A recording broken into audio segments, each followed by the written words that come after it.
you never know when Vesh calls whether or not you're getting a nice steak dinner or whether you're about to get. Hi, everybody. Welcome to Dice Soup, brought to you by Once Upon a D20 at patreon.com/Once Upon a D20. All I can say is sticks and stones may break my bones, but chips and salsa never hurt me. Chips and Dale, huh? I was trying to say chains and whips, but I said chips and Wayne's. I don't know what the Wayans brothers have to do with you and some chips, but you go about you do you. Trying to quote Rihanna over here. It's not happening. You did not. That was not Rihanna. That was Triana. Her British knockoff. Would you call it an Australian knockoff? The chips. The chips thing. I was leaning into the chips. Right. I see. You want some chips, mate? Fish and chips excite me. Huh? Right, fish and chips excite him. Oh, dude, I could demolish some fish and chips right now. Oh, I could. That would be breakfast for me. I didn't just wake up, take medicine and jump on stream. What are you talking about? Oh, not at all. Anyways, who does that? Who does that? But when last we left off, the party actually had a touch of downtime, time to go places, time to see to a few things, to decompress, to see to some responsibilities. The main focus right now being how Nyack brought Luca and Akira himself, Kerberos, out to Syngorn. A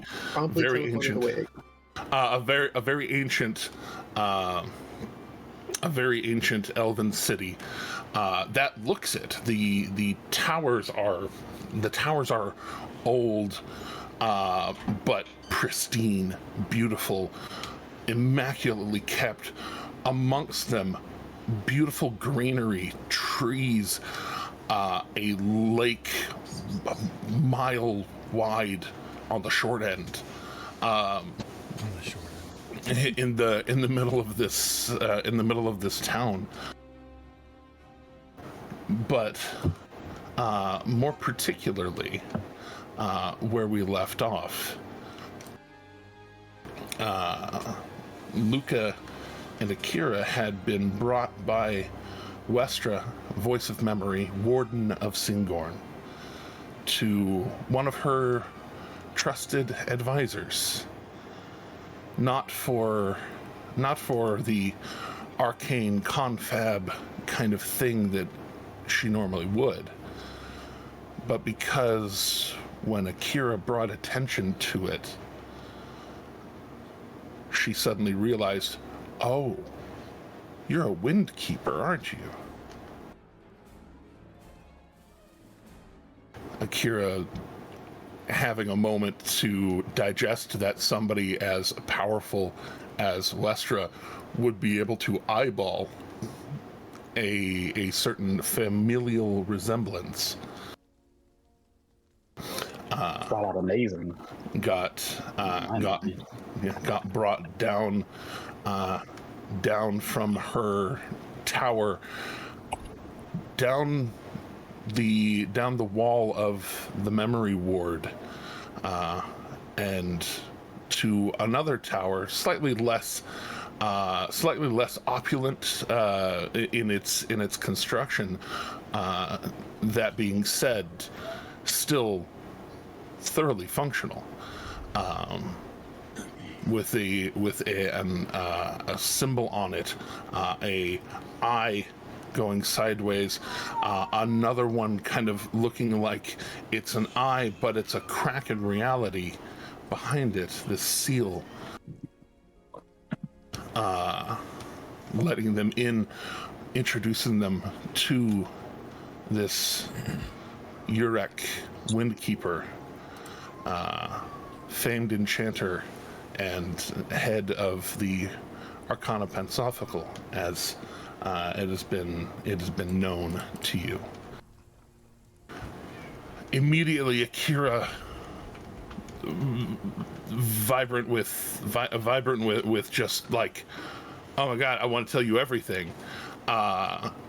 Start to reach out telepathically, beginning to describe things, trying to project images, though certain levels of telepathy don't accommodate for that. Urek, took their hands, calmed them for a second, and then said, "I wish to connect our minds with telepathy." And suddenly, this connection present, you begin this info dump where you can tell this man has a strength of mind that is somewhat unparalleled, because while Akira is very obviously like mind dumping on him, just giving him a huge amount of very excited upload of information, he's carrying on a very pleasant conversation with Luca, splitting his attention and how did you meet? Oh, you met this way. How was this? And that seemed perilous. And kind of going through and bringing y'all into his sitting room in his tower, pouring some. It has a pungent herbal odor, but it's several different herbs at once, and then this kind of like honey sweetness to the smell as he pours some tea. And while that's going on, Akira, you get to a very particular point in your memory that you are about to express to your grandfather. The memory of receiving the staff from Nog.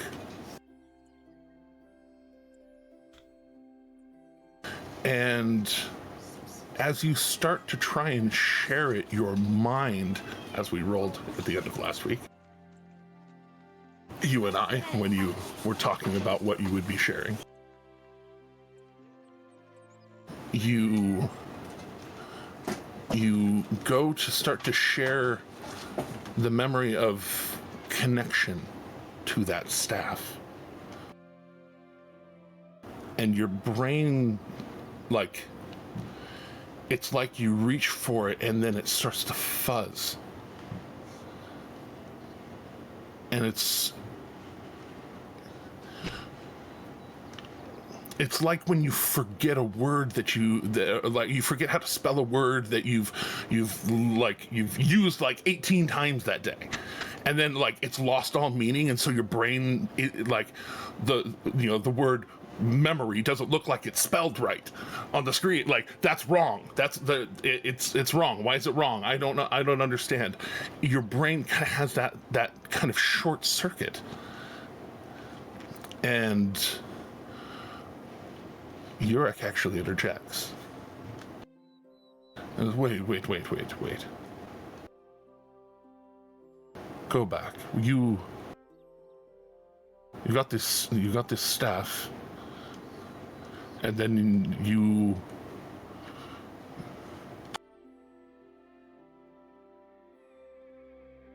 what is this? And he kind of looking to like your where you currently have the staff, and he draws his attention away. And wait, what? You were trying to tell me something, and you drifted off. Oh, yeah, a former close friend, fellow monk, going by the name of Nock.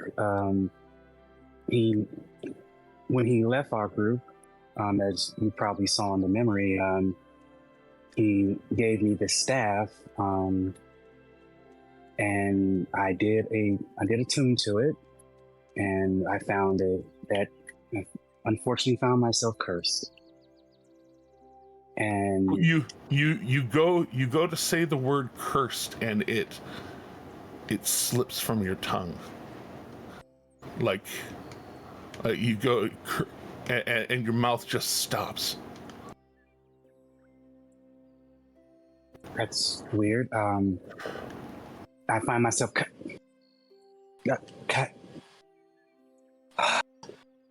and bad magic. And you start to say bad magic, and you hear a voice. You hear the voice inside your head say, "No, no, no." And in that moment where you have this open connection with Urek, and then you start to admit this curse, and you get the interruption. He suddenly, it looks like he stands up aggressively from his very nice sitting chair. Suddenly just slams his hands down and like almost pushes himself off the chair to get to his feet to walk over towards you. As he's walking, it looks like he, in one hand, manifests this, like, it looks like the longest, thickest crochet needle you've ever seen, detailed with scroll work, gold on silver, or gold on mithril, if we're going to be honest, gold on mithril, etching around it. In the other hand, it looks like a staff suddenly manifests out of his other hand, and he walks over, and he says, Please don't be nervous about this. And he points his wand towards your head and says, "I'm sorry. It seems that there's another person in this conversation." That would be the spirit inside the staff. And you feel the resistance as you start to say it, and then it's like there was a grip there, and then it suddenly loosens on your brain. Yeah, that's nice. And he's looking like dead in your eyes, but you can tell he's not looking at you. Right. Because the way he was looking at you was my child's child, this love, and there's this aggression in his eyes as he keeps the wand pointed towards you, and then his left hand closes around the staff, and the staff suddenly shrinks down. It looks like it just shrinks into his palm. Well, that's and cool. he reaches for his belt, and you hear a little kind of the clanking of stones on stones. Mm-hmm. In this pouch that he reaches into, and he pulls out what looks to be kind of a small, very thin leather pouch within the pouch, and he says, "Akira?" Yes? "I'm going to try and take this staff from you." Okay. And as he reaches to go towards the staff, you feel that instinctive desire to try and stop him. And as you do, your hand grabs for his hand, and the hand with the pouch suddenly looks like it sparks into this bluish green flame of energy, and just, and right as your hand contacts his, that blue energy grabs onto your hand, washes through you. You know the smell of burning diamond dust. You've experienced it before.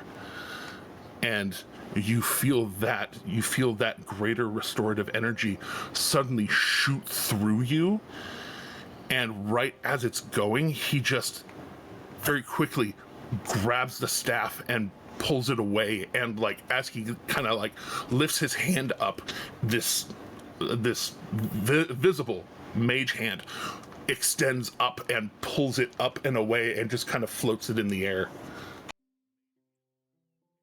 And you don't feel that voice in your head anymore. Oh.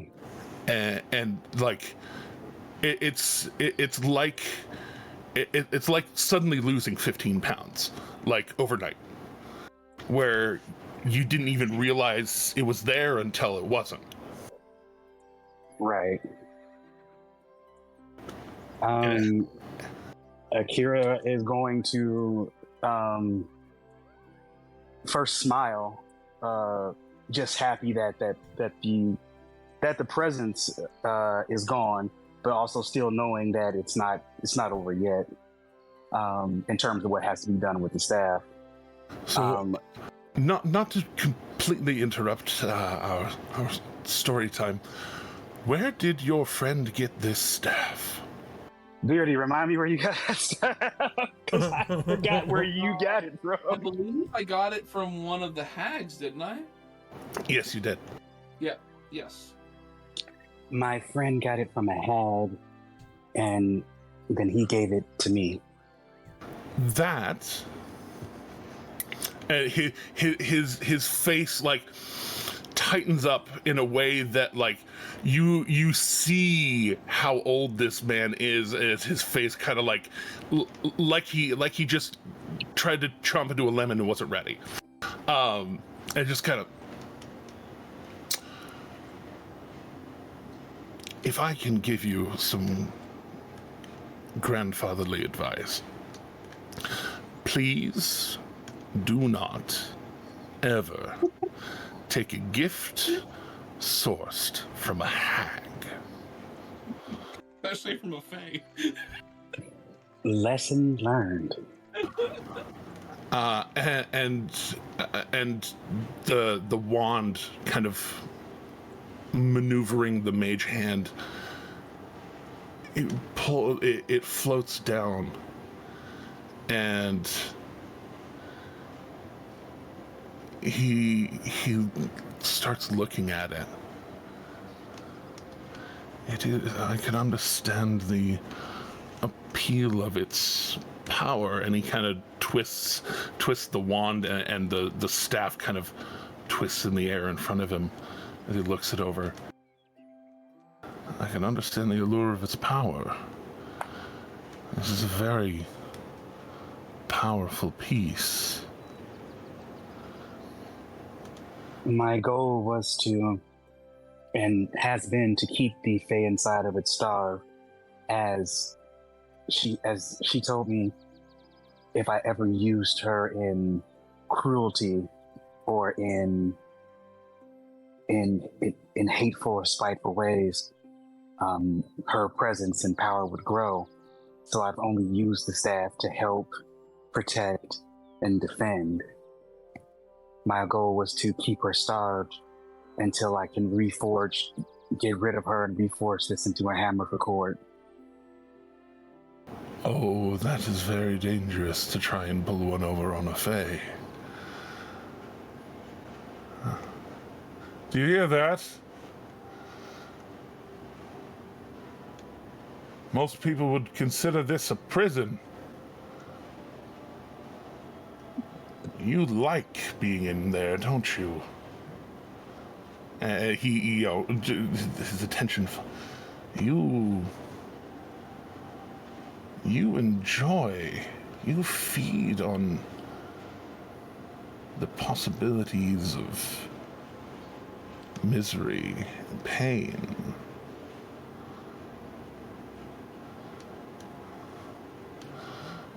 Huh. And it just and you can tell he's very purposefully like only using his mage hand to touch it.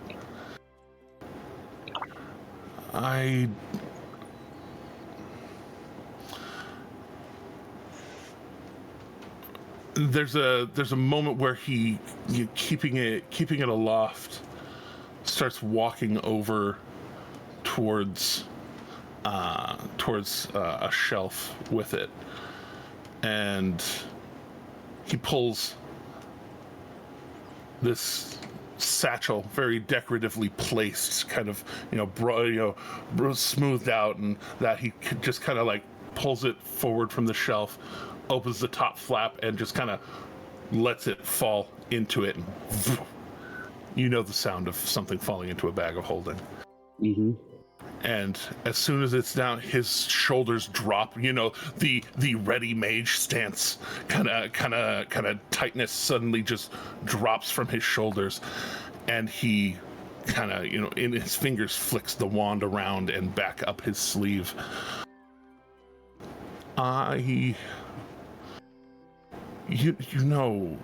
Living in a place like this, there's always a fey influence. I mean, there's a entire ward of the city on thankfully the precise opposite side of the city, where some misfortune befell one of the noble ladies in that area, and very suddenly a bunch of fey sprouted in her home, and there's a thin place in the plains in her home. The entire ward there is now known as the Fey Grove. Her little home, now a haven for Fey that wish to cross. Most of the time, though, harmless, unlike, and he gestures a hand towards the bag. But you say you want to reforge it. Yes. You want to make it more a hammer. A hammer. Of course. Well. Yeah.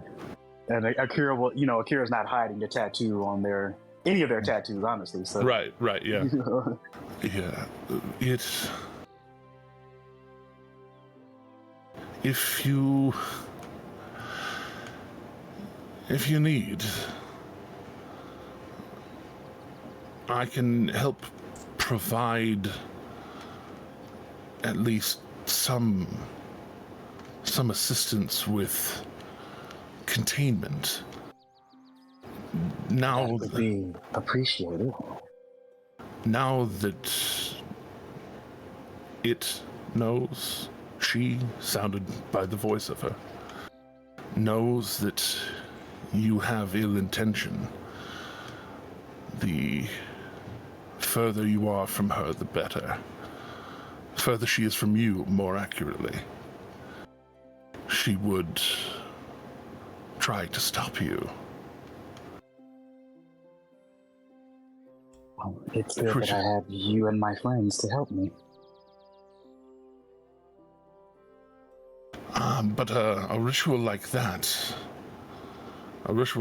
takes material, takes power. If you're looking to imbue it with Cord's energy, Yes, I've been given a mountain where storms frequent to climb. That is good. You will also need some sort of repellent. Something that would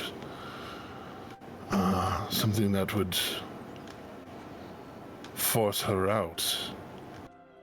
Would you happen to also know where we could get some Fey Mithril without calling in favors? Well, Fingers crossed, fingers crossed, fingers crossed. Well, if you need Fey and Mithril, there's a crossing on the southern end of town that can help get you over because it is an open gap. More so than just your average walking through the woods. Oops, I tripped into a mushroom circle. Fey crossing. It is more in tune in time with our time. As long as you don't go too terribly far, and well, he gestures kind of northeast.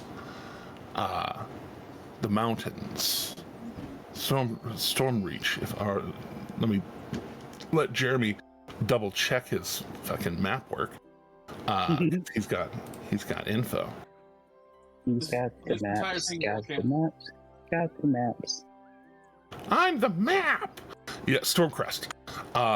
We are in the shadow of the Stormcrest Mountains. So if there was anywhere where you might be able to find such things, you may yet be able to find them.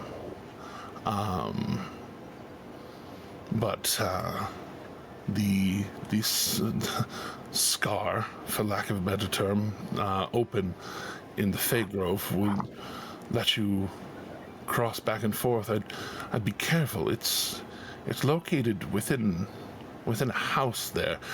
It's much like, it's been some time since I've wandered and adventured. There were houses, abandoned rich people homes people would go to go and relax recreationally. All manner of vices. My friend Slayer went to one of those. It's called a brothel. Oh no, not just for sex, but for the storm, for drugs.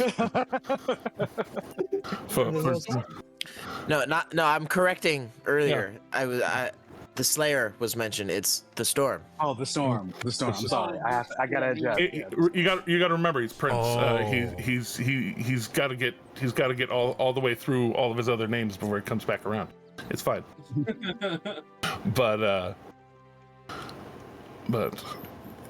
yeah, these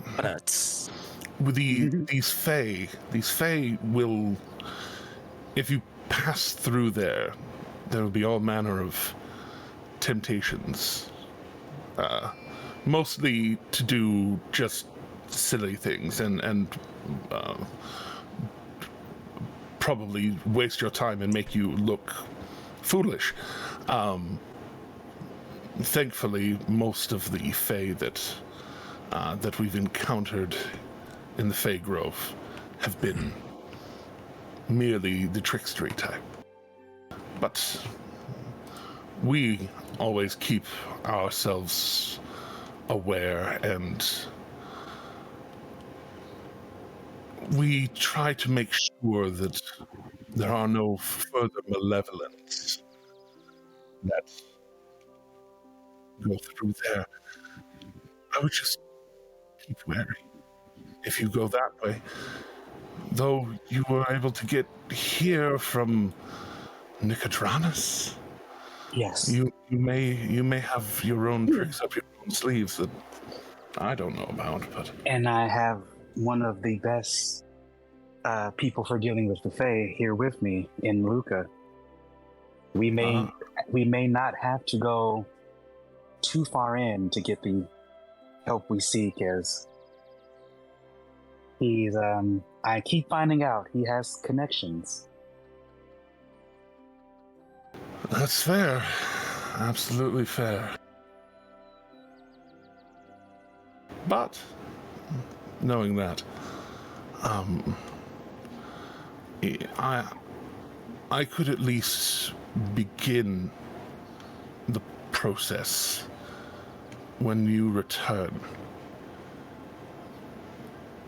You could bring your Fey Mithril, and I could at least begin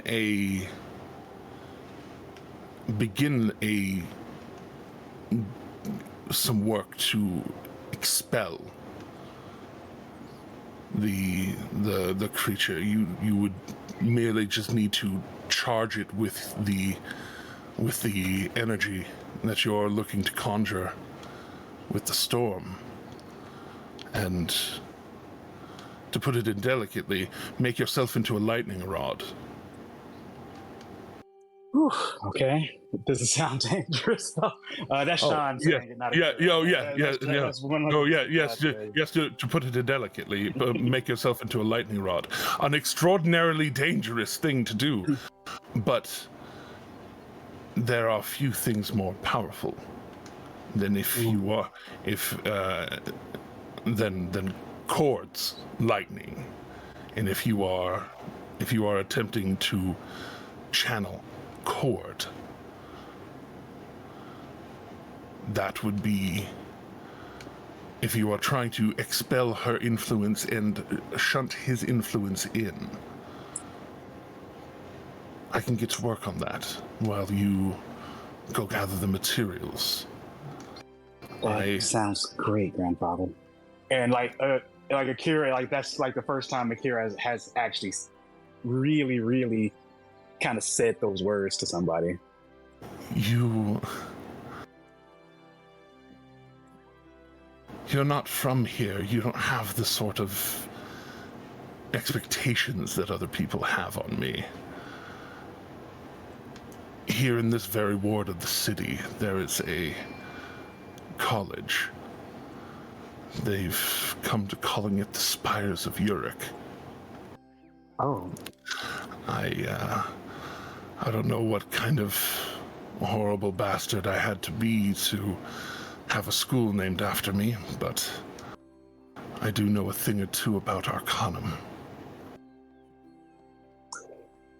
I had gathered as much, and I'm slowly learning a little bit, but I gathered that you were kind of a mage of some sort, so I'm not surprised. Of some sort, for sure.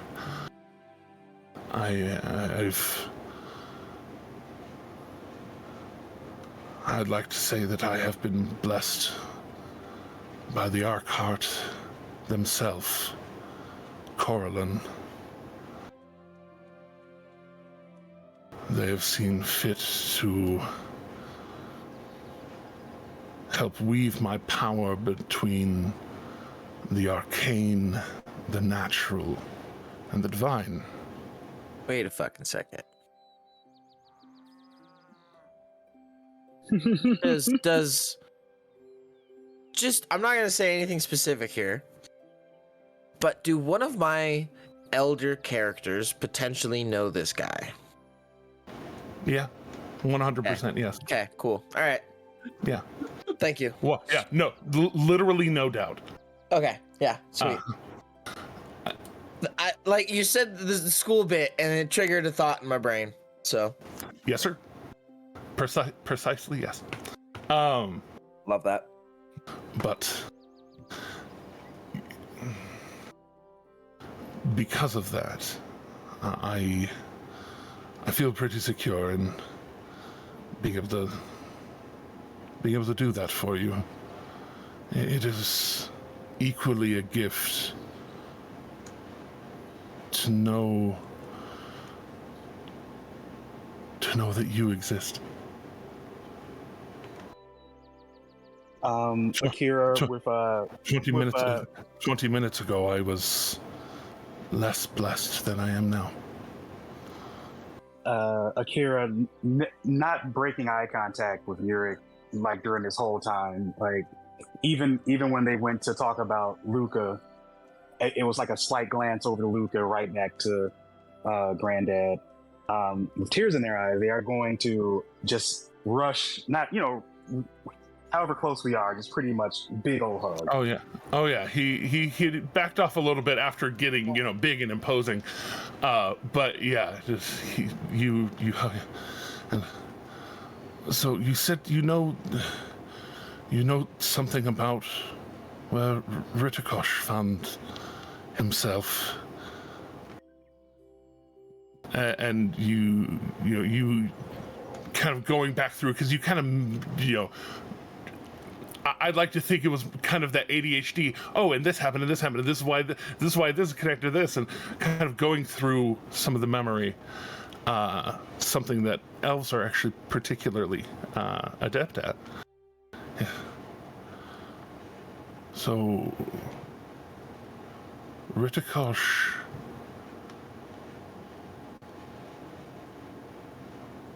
Your other father. Yeah. Seemed to say that Ritikosh tore open a hole in the plains to spite him.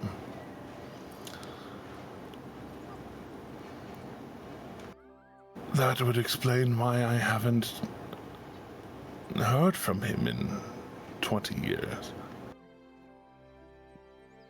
You lose track of time sometimes. At least time according to races that are not as long-lived. 20 years, honestly, has been a blink.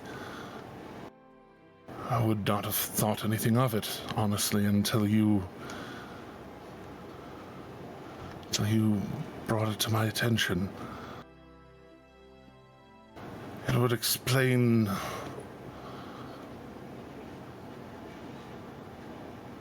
much, actually.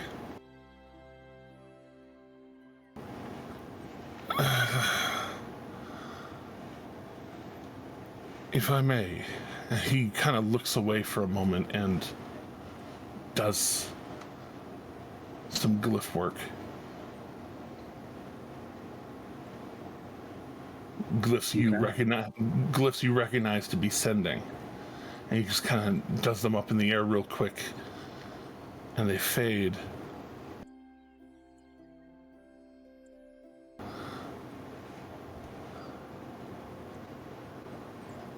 It didn't work. That doesn't mean he's dead. He went into a battle with your other father. You could tell, now his attention is now a little more nebulous. Right. If he was going into a battle with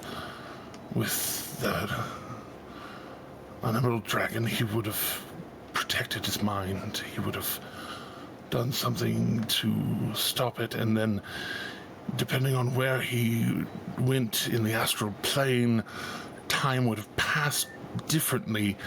That ward could still be in place. He might not even know how long it's been.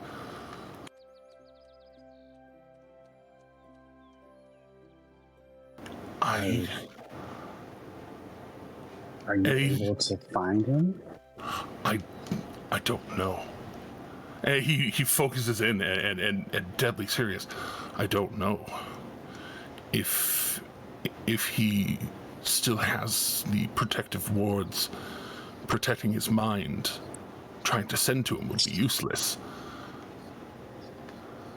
But also trying to find him, trying to divine his location would be damned near impossible. If he had the ability, the spell, to be able to come back, he would have. I need to ponder on this. I need to find. See what I can do. Your situation is a little bit less intensive than than mine. Ours. I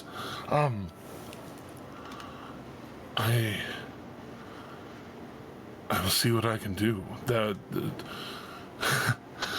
One of the benefits to having a arcane school named after you is in fact that some of the best and brightest and most clever magicians in all of Exandria come to study there.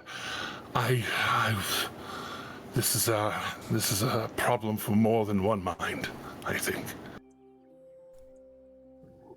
I thank you for all of your help and all of your insight. And even though there's no date set, you are definitely invited to the wedding. Oh, and like he suddenly gets snapped out of existential thoughts, and suddenly, wedding. And yes, you both. You have a way to. Do you have a way to contact me? Send it right. We can send him a sending, right? Based on. He doesn't know your capabilities. Yes, we do. All right.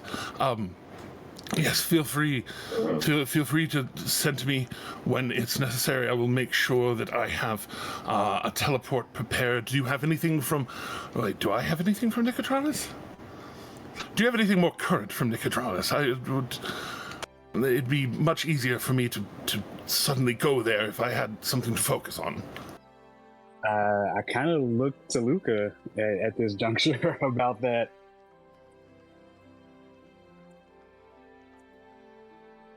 Oh, did we lose a Tim? No. I assured my grandfather that we'll be able to find something.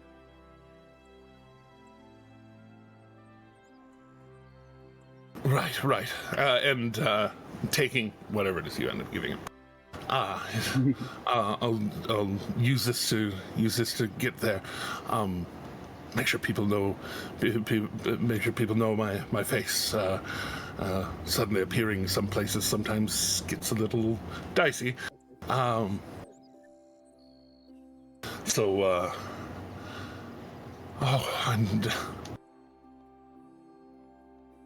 there are elves among our people. A significant number of them, in fact, that don't appreciate family that is not pure-blooded. Oh.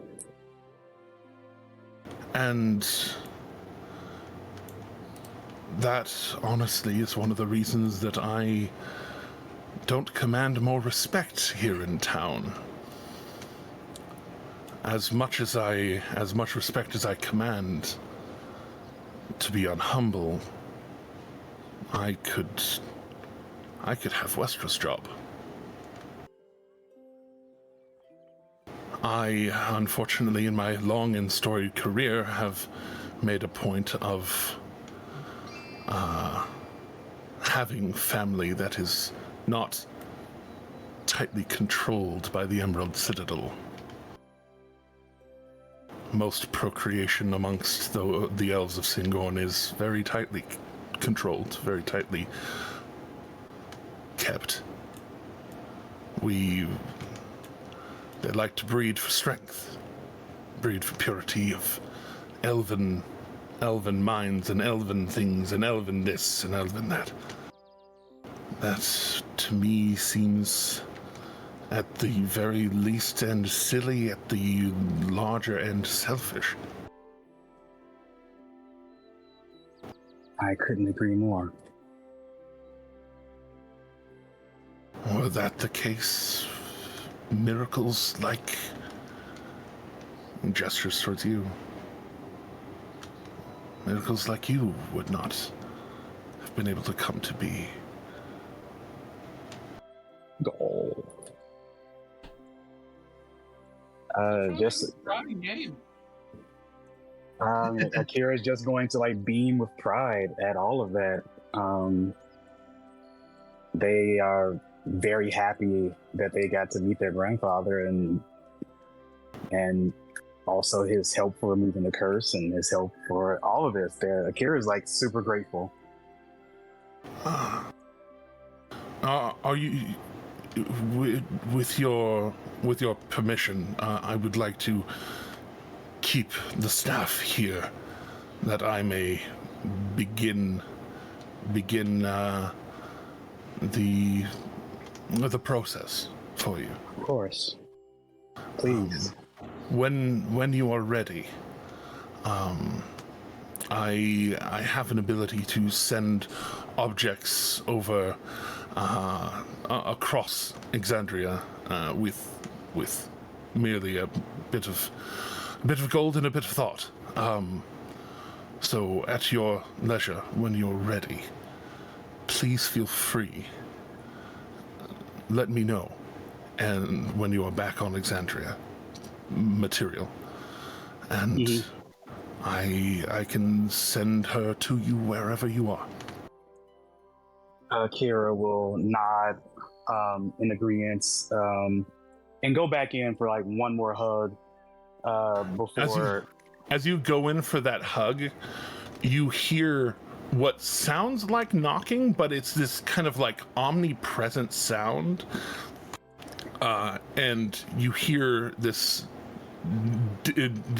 disambiguated voice call out, "Westra, voice of memory, and guest." It seems that he hugs, and seems that Westra is back again. And Kira just kind of shrugs, like, I guess. Pulling from the hug, going back towards the front door, there is the doors go to open to greet him as he kind of just puts up his hand, and they go to open. And you see Westra walking forward with a familiar black-hatted tall gentleman walking forward. Akira's eyes go wide, knowing the signature hat. And she calls out,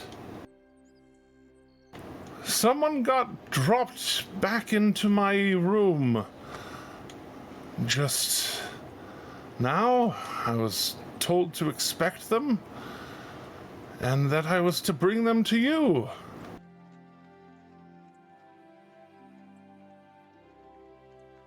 Akira will run directly at Eredrin, and pull out the greatsword while running at Eredrin. Uh-oh. When did you get a greatsword? Don't worry about it. From Dragon. It's the dragon slaying one. Yeah. Oh, that one, yeah. Yeah. And it's definitely gonna, like, as the run continues, there will be that attack posture. Like, Akira's gonna get low, sword behind them. The anime trope with the sword in tow, running directly at Eredrin. In response, first of all, as Eredrin is kind of crossing the threshold, he would have like pulled his hat just out of respect, because he can tell that these are uppity people because of Westra. Oh, not even just Westra, but Westra, the entire you just walked a half mile through a town full of snooty elves. Yeah. And I'm the other pointy-eared people here. So kind of dropping the hat and placing the hat back on, he would have drawn a new weapon, actually. Fucking knife ears. I know, right? Well, I only have one knife ear, if it's anything. I couldn't help it. He would draw actually a axe with a handle that looks too long for it, and the head of the axe would kind of look like a crescent moon, so a blade for 3 edges of the top. and get into a defensive stance. Akira will swing the greatsword and then stop right before clanging against your blade. It's like, you're still too slow. And then they'll hug Eredrin. Oh, biggest of hugs. Biggest of. Yurik would nudge Luca.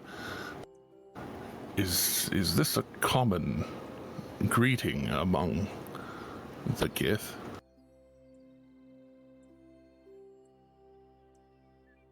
If we can hear Tim, I can't hear Tim. Is Tim here, there? But he's here, but he's not here. Tim. Is he AFK? I haven't heard him the whole time. I heard him earlier. I heard him I heard him a little but earlier. I don't know, and nothing was said in chat or anything yet either. So. Yeah. Oh no. But with that, the focus being able to turn for a moment back towards Nicodranas.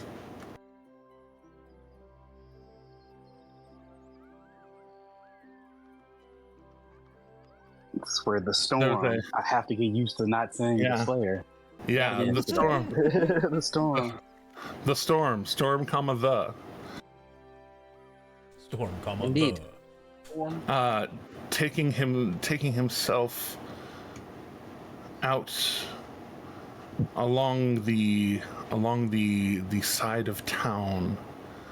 The day to himself to go and wander the beaches along the northern edge of town, northwest edge of town,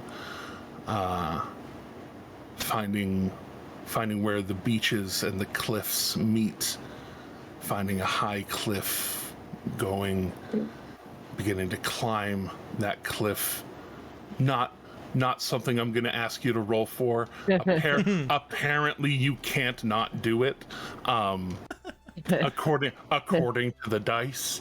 I mean, The dice don't lie. Oh yeah. Yeah. Right. Right to the edge of civilization, and then climbing up and further away from it. You get up to the top of this cliff face. Greenery all around you. Beautiful ocean out in front of you. What you doing? I am doing a few things, but they're all actually one thing. I'm going to take a few moments to just offer prayer and thanks to Cord. And while I'm in the wrong tab, while I'm doing so, I'm going to be what's the word for it? Not like crafting per se, but like I guess just fashioning, like just braiding together some grass and using it to just sort of create like a loop around the silvered greatsword that I have, and the spare shield that I have. Just sort of looping the braided grass around the two of those, and I'm just gonna plant the silvered greatsword into the ground on the edge of the cliff, and lean the shield against it there. And then I'll pile some of my smoked wildwood chips on the ground around it that I have been sort of saving for my Jimothy. Right? Yeah. And see, do I have anything else I want to put there? I'm basically creating like a little mini shrine to Cord with some recognition to the Wild Mother, because that seems to be like, because there's the Wild Mother's lighthouse and whatnot. Well, I mean, you went down the coast. You can still see it. Like, Yeah. So, just sort of like creating a little like makeshift, little shrine. Nothing crazy elaborate or anything like that. Just simple. A marking of his passage. So go ahead and just for shiggles, throw a religion check. Sure. Just to see. Sure. Just for shiggles. Let's see if anything happens. I mean, he did say he was. Part of this is because he did say he was dedicating himself more towards all the prime deities. Yeah, So that's why I know. That's part of why I'm asking. Ooh. 26. Yeah, 26, isn't that? It's pretty good. It did. Nice. So, pardon me. As you get this situated, this balance of Cord and the Wild Mother, as you doing your prayers, your chanting, your arranging. Mm-hmm. You can tell with like the wood chips, especially it's almost like moss starts to grow almost immediately, like growing over and tightening up into this weave of support, almost like tightening up on the sword and kind of grabbing onto the base of it and going up the sword a little bit. Not in a attacking of the metal sort of way, but almost like a hand cradling it, almost. Love it. And with your always on brain, you definitely get the feeling that it is an offering that has been acknowledged when all is said and done. Excellent. The storm just kind of just sort of like nods and smiles, appreciating that what he did was acknowledged, even in the slightest. And then just sort of spends a few moments in solitude there, reflecting on his journey so far. And after some time in prayer and meditation and thoughtfulness, he'll make his way back down the cliffside towards a particular fighting ring that was mentioned to him. Indeed. As we pan further, there was mention of Shade. Shade, you have what some would call an extraordinary, perhaps uncanny ability to do a number of things. Shade's day out in Nicodranus. You could say my talents are somewhat reliable. Shade's day out, the first of Duskar. Everybody else was talking about going other cities, going out of town. But what are you doing? So some of them going other planes. Like, what the fuck? Yeah, everybody seems to be kind of doing their own things. So you know It's the late what? vacay. Right. It's the beach episode. So I'm gonna kind of play to my own strengths and have some fun. So my plan, honestly, is to just kind of Real shit. yeah. I mean, the end game, yes. That's what it's gonna be. But, Yeah, I was I'm saying, gonna be at searching what- for particular targets that I was aren't gonna gonna say, be like at what level of threat are you putting yourself in? Because there is a certain amount of threat that is not threat. yeah. No, So Jeremy, what it's you need to do is you need to make it to where everyone just offers him everything. He can't steal anything. Like no one, Just ruin his day. like, oh, you want that? I'll take it, dude. It's like, I don't care. And it's like no. You want the hand of Vecna? Here, have no, it. no. You don't see me.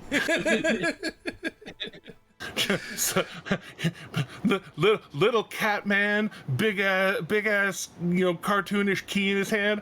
Aw, chink, whatever you want, you just take it. It's okay. No, But What, does gonna the be trust not pay you enough? well, I mean, to be honest, I haven't gotten a payment from them in God knows how long at this point. But I haven't seen them either, and I haven't had much chat with them either here recently either. Shady imperial agencies not paying their agents. That's why they're going to. Well, again, like I said, I haven't, really met up with the individual. indeed, It's been a while. they count on you Talked to him a couple times. Yeah, a couple times, but it was on different They means. count on you to supply yourself, Yeah, But right. speaking of supplying yourself, So I'm looking. What for, are like, you looking for? I'm looking for like somewhat higher end targets. I'm kind of gonna like traipsing like marketplaces and stuff for individuals that are making decent purchases, but not extraordinary purchases, because individuals like that usually have maybe like some security detail that are kind of helping keep an eye on them as well. But I'm trying to find the ones that are a little wealthier in the town, but not the wealthy. Right. And then possibly, Perception's high enough. yeah.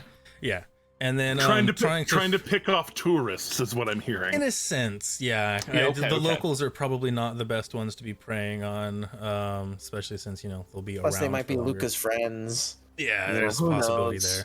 there. Or people of the house abattoir. I mean, I'm perceptive enough. I've at least been Yeah. there. I've seen a handful do of the some- people, so. Let's do some investigators. Investigation. Investigations. Investigate. Yep. 25. No, I'm not wearing a vest. I don't know why so you're mentioning it. we said what we said. But Hey man, I'm happy about that roll. yeah, with a 25, you actually have a moment where you're keeping an eye out, and trying to be judicious about your experience. And then you see it. It looks like a schooner ship that is it's been painted and repainted to look lavish, but you can tell that like it's barnacled up enough that this thing's used a lot and perhaps repainted a lot. And as it's coming into dock,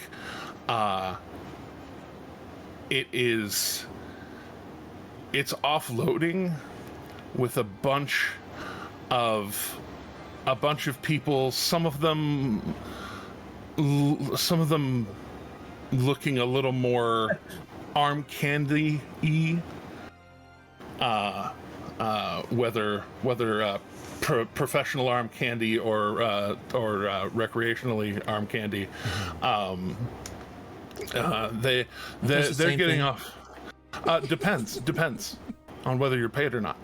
I was just gonna say, what's this got to do with adult diapers? But coming off of that boat are this small cadre of like rich playboy looking douchebags that you can tell they're not from here. Partially because, do you, what languages do you speak? Oh, not that many, if I remember right. I was say English and bad English, right? Common, Elvish, and Thieves' Cant. Okay. So go ahead and just roll an intelligence check real quick. Just history if you got it. Oh, I mean they're gonna be the same thing, so Fair enough. they're both a +3. So Okay, yeah. So 13. You're able to like I'm able to key into when somebody's speaking Russian, but I don't know Russian for shit. You key into them speaking Marquesian. And so it to you like and the certain amount of tan in their skin and their demeanor, their clothes, it very much screams, this is a bunch of rich 20-somethings from Marquette that are in town and enjoying their day. taking mental inventory of each person. And you have a pretty solid, Take him out drinking and rob him blind. yeah, pretty solid target for your excursion. Are you looking to just cut purses? Are you looking to try and unsupply them? What are you looking to do? A little bit of Steal both, their socks. honestly. So better call him A, better call him B. Yeah, I was gonna say, honestly, it all depends on what's Steal like their socks the from their feet. easier that means I gotta get their shoes off first. Which honestly, my No one sleight of said hand. I mean, it's a good point. Just make an incision along the front of the shoe, just pull real hard. I doubt With- half of them would notice, honestly. Yeah. With your sleight of hand, I'm just saying. I know. See? Minimum See? of 24. Like literally, I just Pretty imagine, reliable. I just imagine like those like entertainment pickpocket guys or whatever, like the guys on the street who like talk to you and take off your tie while they're talking to you and Yeah. whatnot. Yeah, street Like, magicians. Yeah. yeah. Like that's how I imagine Shade stealing shit off of people. It's just like, Kind of. They're more of like, the instead of bump doing it for passing by. entertainment, literally just talking to them and taking their shit off them without them noticing. It's your entertainment for Yeah. Exactly. So the origin of that style of street magic. Yeah. Shade started it. Yeah, it was inspiration. You're the But yes, do you want to approach them head on? Do you want to? No, I'm gonna let them get into doing something first and let them get a little more settled rather than try and hit them right off of the boat and let them get a little more comfortable. Oh yeah. in what Oh, they're this is. doing and- I'll say, looking at it, this is almost like a houseboat, like Gotcha. like water B&B. You know what I mean? Like this is. This is Houseboat. yeah. This is like Bay B&B. This is a rental. So they're borrowing this while they're in town, and as people debark, both arm candy and staff. The staff look like they're going through lists and like, all right, we need to get more of this ale and this many bottles of this wine, and like they're just chattering back and forth, because why would anybody listen to them? Right. And they're so they're it's very much like this is you could either knock over the guys as they're going to go and do their stuff. You could knock over some of the staff, because the staff are talking about spending hundreds and possibly thousands of gold for many days of being out on the ocean, or there's the boat. I was gonna say, a lot of people leave valuable shit in their hotel rooms. Yeah, I was just saying. Yeah, once I heard that like staff and everybody was getting off the boat, I'm like, oh, well then. Also, why take stuff off the boat when you can take the boat? But no, okay. No. That's a large item to start slowly going away. And then comes the question of, do I even know how to sail a boat of that size? As my character? Not alone. Not alone. Exactly. Yeah, no. This isn't Wash. He doesn't have a ring that does that for him. For real. I can't summon my own crew. I do. In another life, yeah. Right. That ring was dope. There, he was help.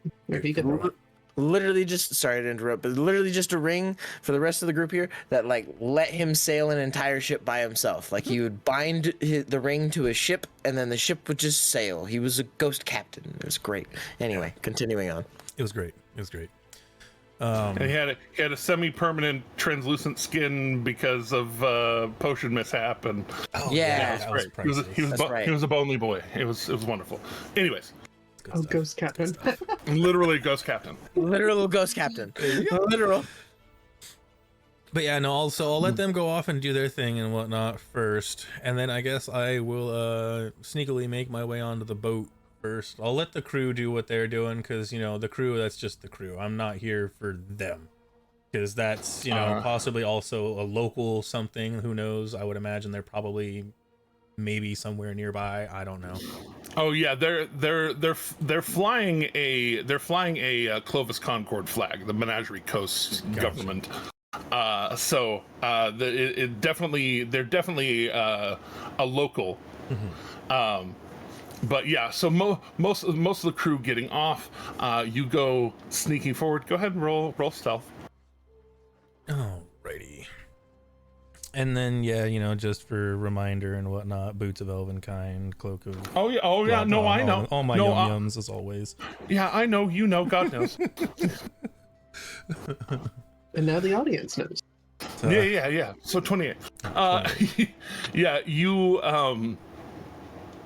as people file off, and they pass you none the wiser in your cloak, much less the boots that soften your steps. You just, like as soon as the biggest group passes the stern back of the ship, you take a like a triple step and just. Yeah, you take a triple step and just latch on to the side of the boat, and just going slow, letting the camouflage of your cloak kind of work with you, up, and you find a rear balcony that you're able to climb up to, slip in between the bars of, and it's so nice being small. Yeah. And getting back there, decorative stained glass kind of doors.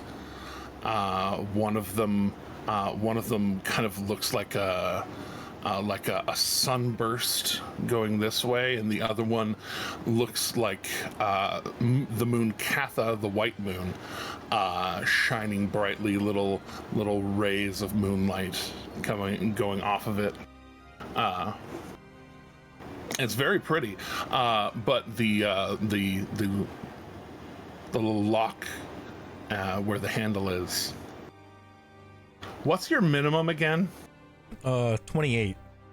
Yeah. No, you pull you pull out the infiltrator's key, and the key laughs at the lock. You pull and just have a higher than a 28 DC. Yeah, and you turn the mechanism at the back of the key to kind of switch between the things that can kind of pop out the front. One of whom is a dagger, but you turn it and it pops out kind of this little bump key thing, and you insert it, and it's just this very quick insert and pull out, and just like in the middle of it, it clicks and almost breaks open. It's still whole, but it's almost like you just went like it's the glass, but if it were the lock, and it So you just unlatches. manhandled that one. Yeah, unlashes. It's good stuff. It's good stuff. Time to peruse. Inside of this luxurious cabin. So as well as I walk along, go ahead. just because it's part of my nature and whatnot, gonna be looking for little traps and possible things that could try to trip me up and whatnot. That, you know, who knows, somebody decides to place behind their stuff and whatnot. And, Yeah, you go know, ahead and throw investigation. I'll take it. because you never know. Some people be crafty. Oh no, a natural one. Oh no, a natural 1 for a 21. So Oh no. so it is almost a like it is almost a carefreeness when you walk in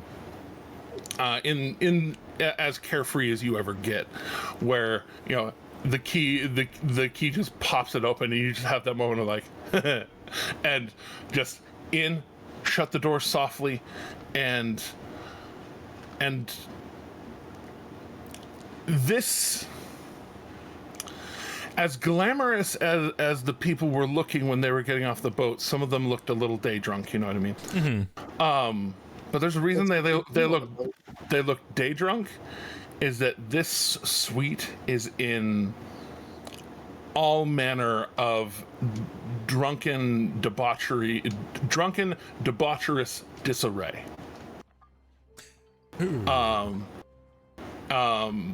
Try saying that 3 times fast. A hotel room after partying all night long.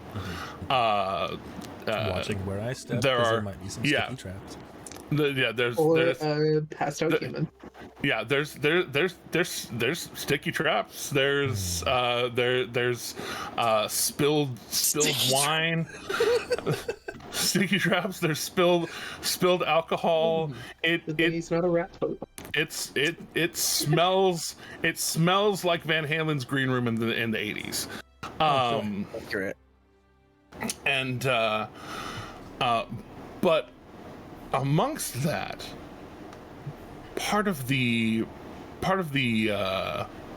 what kind of gets you over the hump of dealing with That is that these people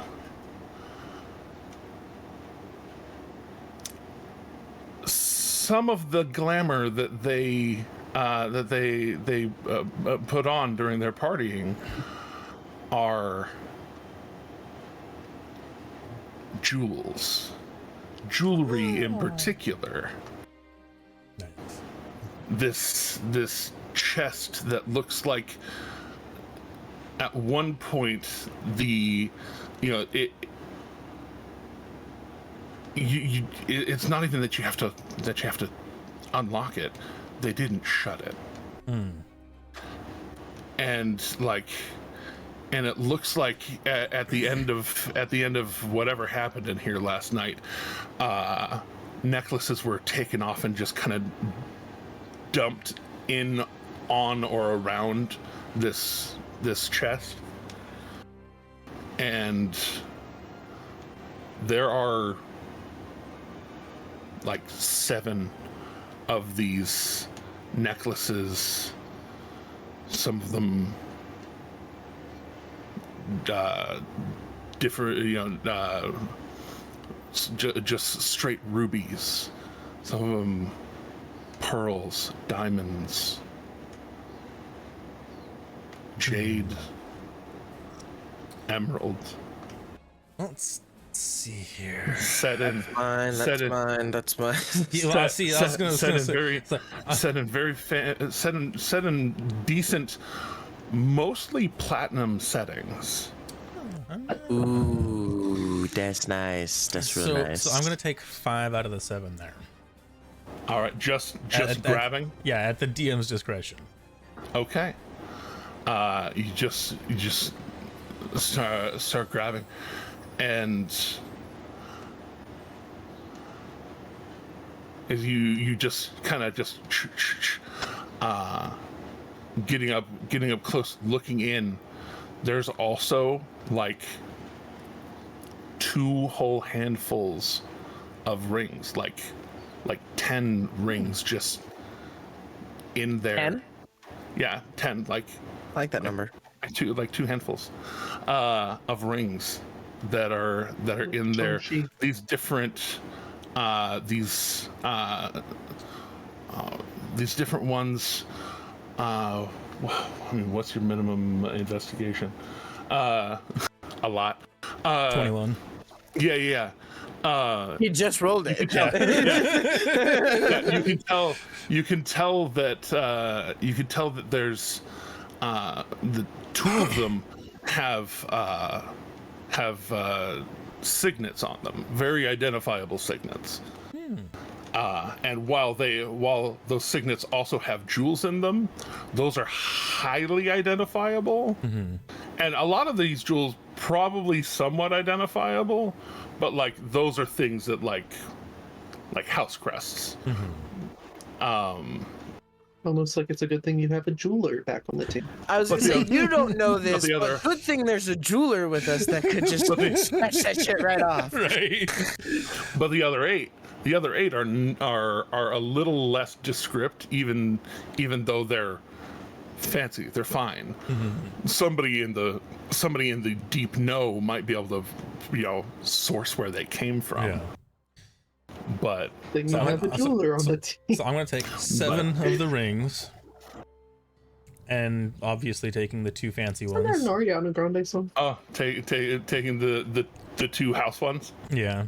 Because even the fact that I don't know, Shade doesn't know that I have a jeweler, he knows people. Oh, of course he knows people. That and being able to potentially use those signets in certain who knows? situations. Yeah, who knows? You Who memorize that shit, be like, just throw it around, see what happens. Yeah, exactly. You never know when you need 2 house signet rings from Marquette. Or, No. if one of them is silver, we can just keep remaking the signet for whatever the situation needs. Give me like 2 hours each time. Precisely. Exactly. Start making a list of impressions of them and whatnot, make molds. Yeah, definitely. We got plans and here. then kind of going a little more around the room, checking. There's like a standing wardrobe that, amazingly, like other drawers and things are like open. This chest, open. This wardrobe is actually shut, and like there's nothing smashed against it, on it, anything like that.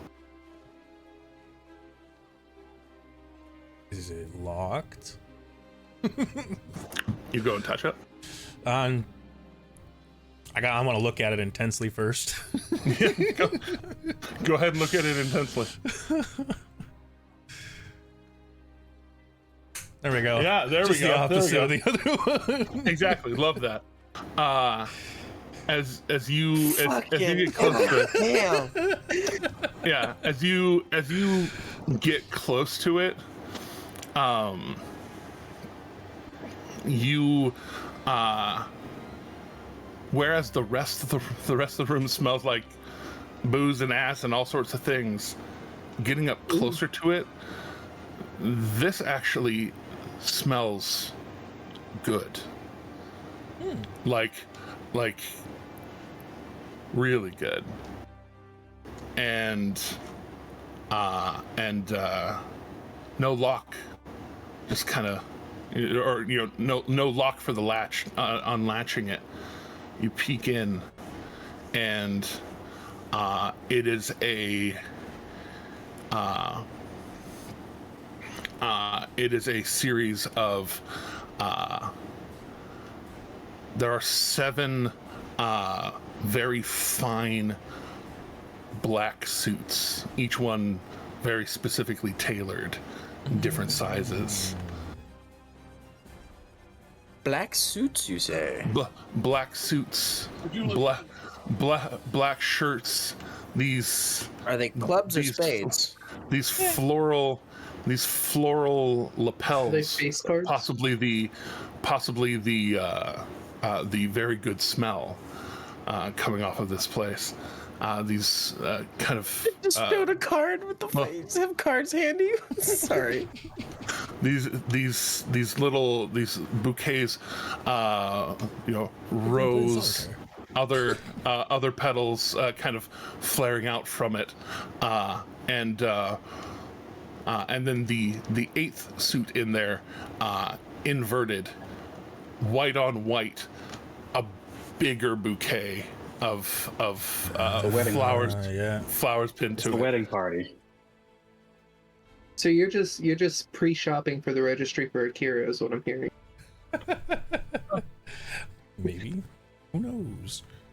Well, I mean, it's probably not. But wouldn't that be funny if this was the bachelor party to that bachelorette party? Wait a minute. That's what went through my head immediately. I was like, oh no, all the tuxes. Oh no. Oh no.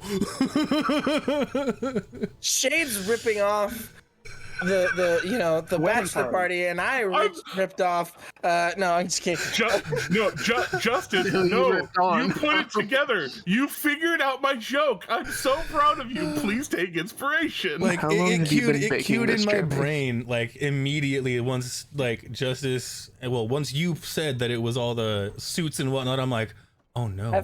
At first, I thought it was a cult. Yeah, and then he said the white one as well, and I was like, oh I knew it no. was a wedding party.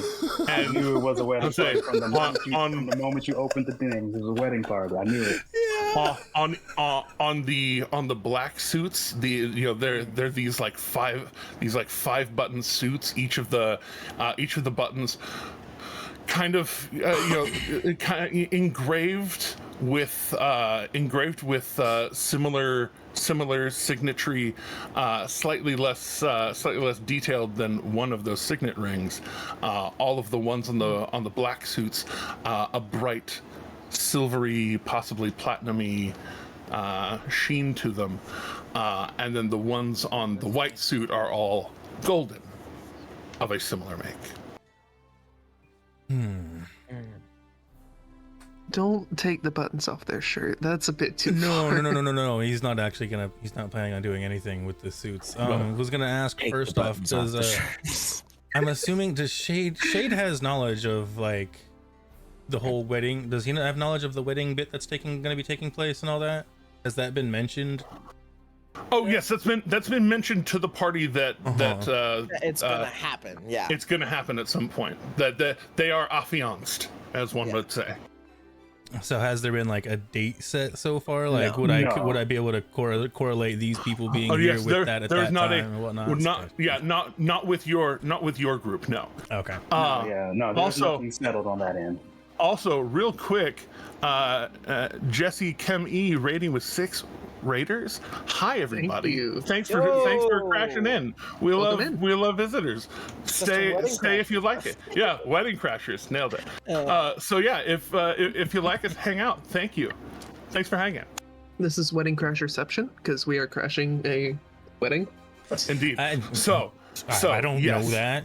I know it's Yeah, a wedding so now yes, at this you would- point with that amount of suits Yeah. and stuff, but I don't know whose it is. Yeah. These are not your wedding party. Oh. Your friends, your associates getting married are talking about getting married. Okay, These that's are what I people thought. that are probably soon to be. Yeah, no. So I'm just gonna snag that jewelry and whatnot for now. I'm gonna leave the suits and stuff alone because that'd be a real shame if that was to go up missing. Jewelry and whatnot, that's like whatever. Based on the individuals I'm seeing and whatnot, they could probably replace it somehow. All right, and now for the fate roll.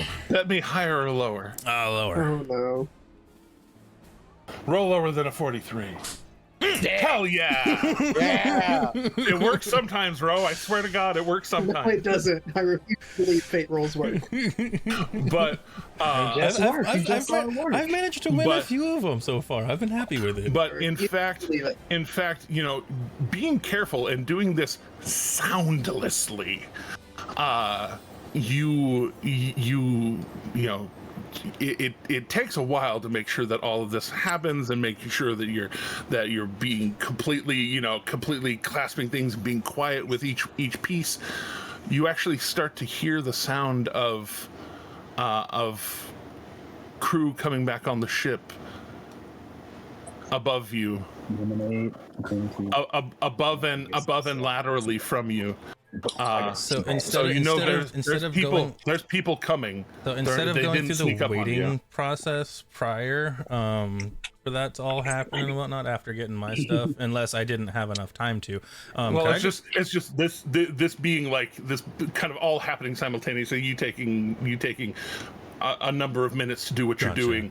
Some Okay. people started coming back. Gotcha. So like you're hearing them now start rather than them People starting to suddenly come appearing and suddenly coming down the hallway. They're not there yet, but you know that there's a possibility that you could get pinched. I mean, that's if they can see me, because I'm gonna use I know. that one of that fancy bits about that dagger and cast invisibility on myself and go traipsing on out of here. All right. Are you going out the way you came, or are you going out the front door? I'll probably just carefully go. Probably Do the the way. climb. Do it for the Yeah, this is like probably the way that I came, honestly, because it's just a touch safer than trying Climbs out a to porthole. go through the other individuals who I don't know, who might have some fanciness to them. You never know. Probably Indeed. don't, but You I don't don't want to like cut some taking those purses risks. on your way out? Indeed. Not of these individuals. I already said that I didn't want to deal with the actual boat people themselves Yeah. as the individuals that they were catering to. Yeah, you I know. hearing the noise, knowing that either more riches or people you don't want to fuck with are on their way. Not quite sure which is which, but shutting things back, taking your ease, kind of leaving as much the way it was as you can, Yeah, minus I a few try not to minus a touch- few minor details. And click.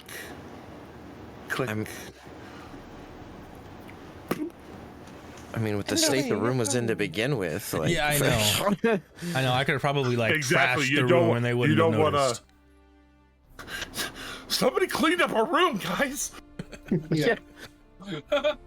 Who was here? Who was here? No, The just staff here is so nice.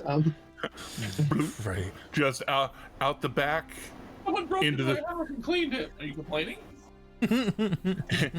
into the drink for a moment, and popping up down the way, just crawling up one of the dock posts that goes all the way down, up, and just quietly away. No, you don't I've hear that actually noise. played a thief that's cleaned the room before. So Cleaned it up speaking, before you left. so speaking Yes, of I've played that before. Dang. speaking of clean rooms, Yes? Kassir. Ah, Kassir. I don't Oh, care. good. I get to find out why you were dragged away by fucking semi-evil goth fae Dami mommy. Let's clear the list. That's a lot of adjectives. It's accurate though, isn't it? You're very accurate. I was just commenting on the number of adjectives you used. No, That's true. you were very accurate. Yeah. Everything you said was dead on. As you are brought into the Fae, and into the thickness. Into the thickness. That's good. I said what I said. But you, thank you. I will take it. I'll keep it close to my heart.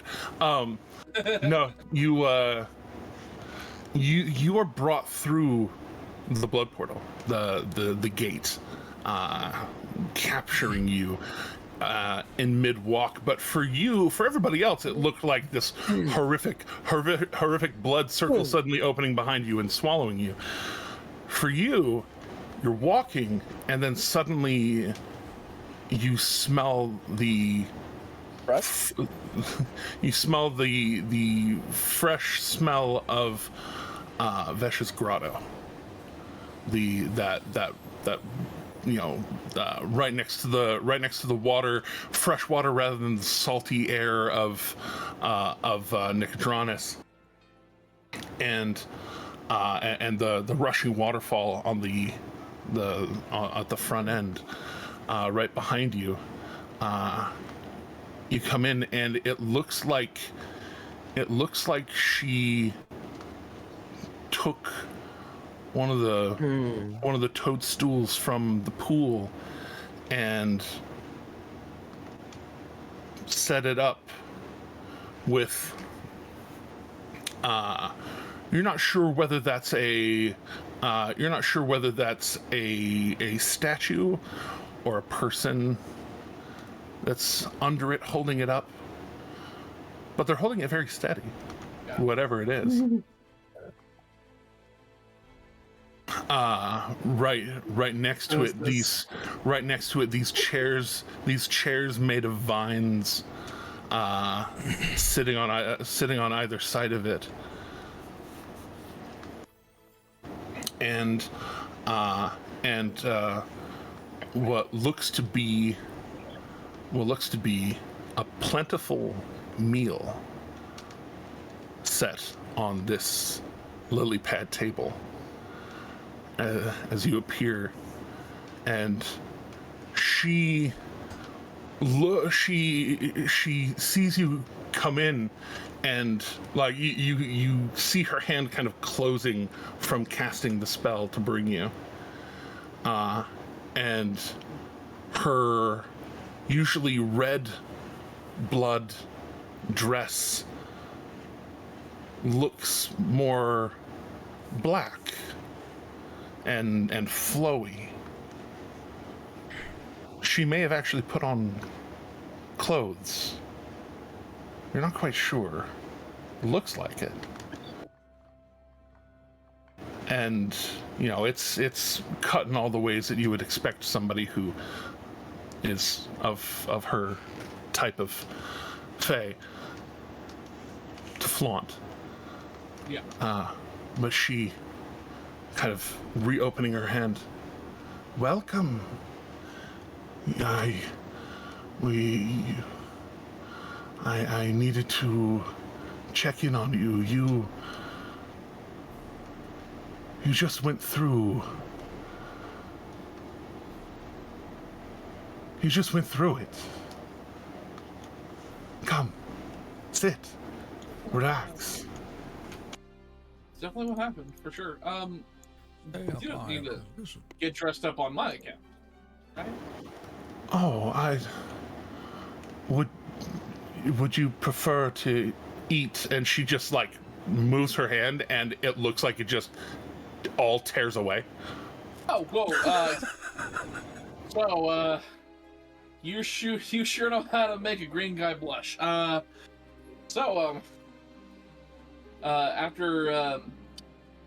yeah, sure, fine. Let's this looks delicious. And so he'll sit down. Is there anything you can think of here? Why, thank you. And she sits down, and you kind of realize that as you look at it, like there is like an original state of like, piles of veggies and what looks like smoked brisket and like a whole ass fucking chicken, but a little bit bigger than a chicken normally is. More like one of them Tyson Farms, like straight off the Royd Farm chickens. You know what I mean? With like 6 fucking wings. Yeah. Like yeah.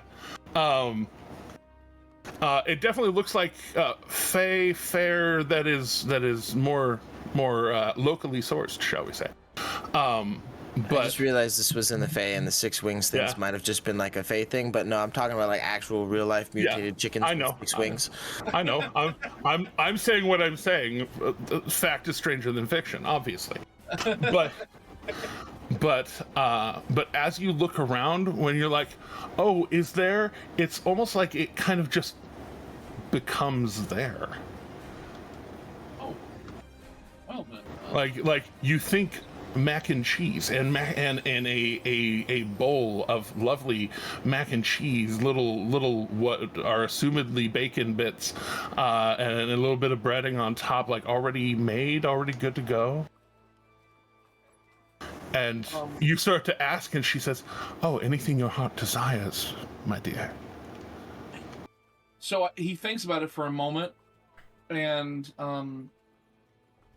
so as he's looking at the table, there's all this lavish meal of a whole bunch of different stuff, and he kind of like has a little bit of a light bulb moment. He's like, okay, and before him, what'll appear is a dish, simple, like cut of fish, and I mean common, basically seasoned fish, and a bed of rice, and basically a small, essentially a berry type juice. You know, it looks extraordinarily commoner.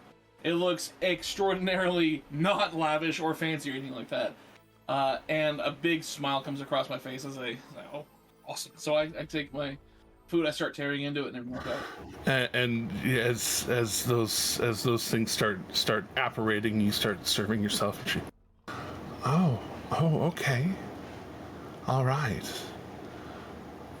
Well, and she reaches over her, quadruple jointed hand, kind of wrapping around this and that and tearing off pieces and assembling her own stuff. Since she we're bonding and everything like that, she absorbed all my memories and stuff like that, right? Like my entire life. She connected with you. There's definitely that connection there. You keyed her into some very specific parts of your memory. Gotcha. But it's not like she just took everything from you. In this, as y'all are sitting and eating, she is actively asking you questions. Some of them seem like she perhaps saw things, like from your perspective, saw things. Mm-hmm. And it's and particularly during she actually her first topic of discussion is the battle. She's so interested in the battle, the bloodshed, the way it was, and then really asking you oh, you stayed back when you could have gone and seen what was going on over there. You could have and kind of trying to encourage you to take some of those risks, so she could see. Mm-hmm. Yeah, and he, as I'm answering questions and everything, I'm just kind of like, no, see, if I go down the hall, Lizard Man would have eaten me, and I didn't want Lizard Man to. Very probable. That was a creature. I want to know more about that creature. If you ever find that creature again, I would love you. Just tell him to go and kill something and chant my name. I'll find him. We didn't exchange pleasantries. You should have. We didn't stop to chat. All I know is that there was magic juice, and my guy decided to eat the bottle instead of just unscrew it and drink it. So I'm not sure what it's. That was really funny. That was really funny. I really liked it. That's why I want you to make. I want you to make an introduction for me.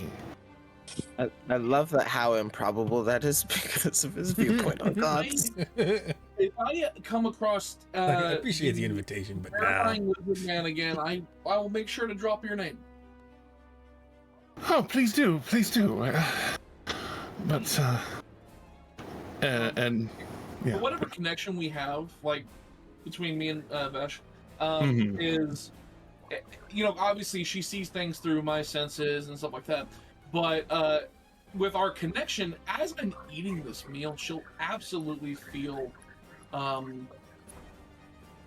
she'll feel the feeling of home, the feeling of comfort, the feeling of nostalgia, essentially, coming from me at least. Yeah.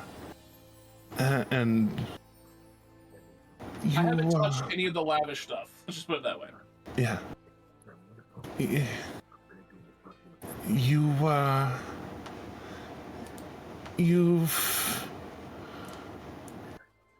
And she starts looking it over. I'm gonna roll a thing. She starts looking it over, and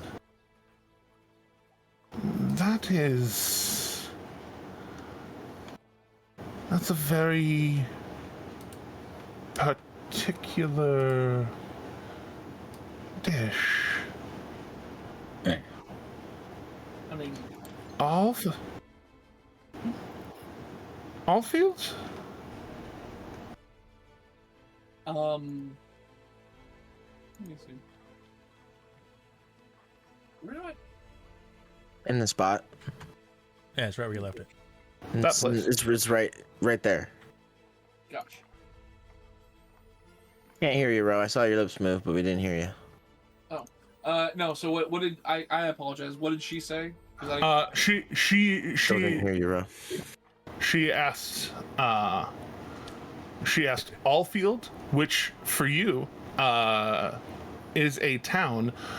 It's not your town, but it is the next town over from Felderwin. Yeah. He'll just be like, Hello. oh, no, Heard you that time. not an official, like, it's kind of like a township where there's no city limits kind of thing. But growing up, this is what my dad would make. Very simple meal, very easy, and we had it a lot. And you think I'd grow sick of it, but no, it's one of my favorites. Oh wow.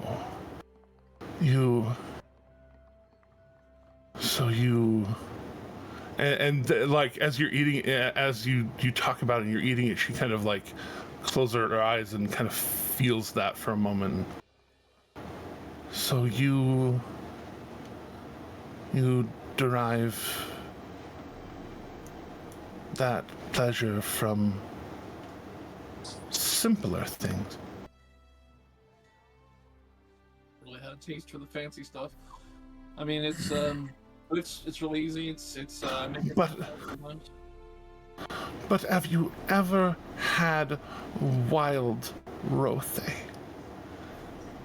Have you ever tried? And she picks up a pinch of this brisket meat. Fresh seasoned, rosemary, cumin, bit of curry. He takes a sample of it and he tries it. He's like, It is an intense, a much more intense flavor. oh yeah. He's like, no, I mean I've had stuff like this. This is excellent. But Oh, thank you. no matter how fantastical, no matter how amazing the chef is, no matter how long and how arduous the study of this food is to make it the most perfect situation it can be, it just doesn't compare. Never has. Huh. And she takes her platter and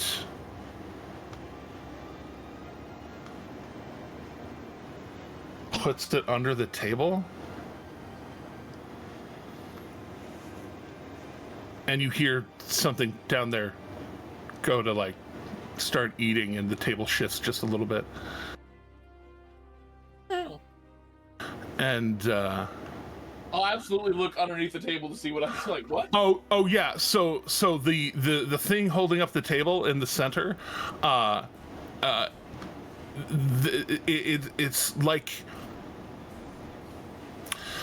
it's like a wee lad. Oh, so this is so But- it's not true. Okay. But the wee lad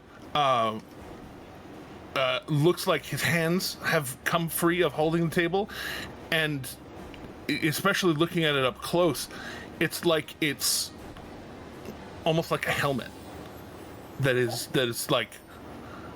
formed onto his head. It's not his skin, but it's like formed on there to help balance. And now he's just kind of like keeping his neck straight, and he's taken the platter with one of his arms, and is just neck supporting this table above, and it's just kind of like piece by piece, kind of like one at a time off the platter, just. And he's like eating like these like roasted potatoes that are all like cut in half and pretty and stuff. He's just like, you look under, and with making the eye contact, he just kind of like gives you the little thumbs up, like that super appreciation. Taste. I'll come back up from looking back at him. Coming back up, you can see that she has taken from what manifested in front of you. Gotcha. And is kind of putting all of that together herself and pouring her own, like she just kind of like flings the wine from the goblet she had, kind of flings it into the water, and pours your juice, and just starts eating and drinking it, and you can tell that she's, with your connection, she's deriving from you what you like, trying to do the grand calculus of true nostalgia. Yep. And I'll definitely, I'll see the person underneath, and that, like, in a note in my head, Kassir definitely takes exception to that, but he because he's not super thrilled with that idea, but he'll have to table it for later. Table it, you say? Sorry. I was gonna be slick about it, but I couldn't help but laugh at my own joke. Anyway, Perfect. what happened? No notes. He looks up at her and he sees her like trying to do this, and then he just looks and he goes like, "Do you know what nostalgia or that home feeling feels like?" And as she's eating a little more controlledly, she's I know it. I'm feeling it now, even. Well, and not just using me as a source. I mean, like, for yourself. Do you know what that is?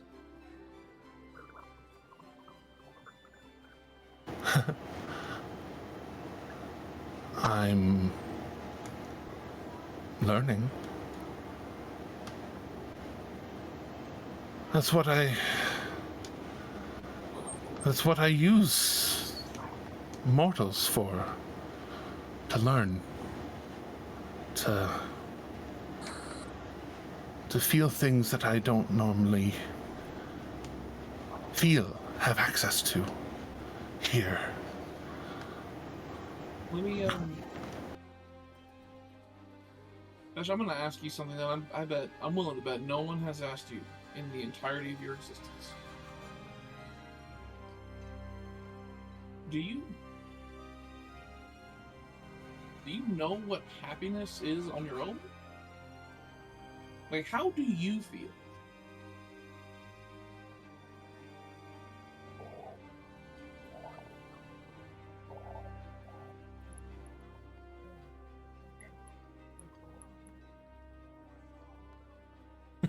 Quietly rolls down. He quietly rolls dice. I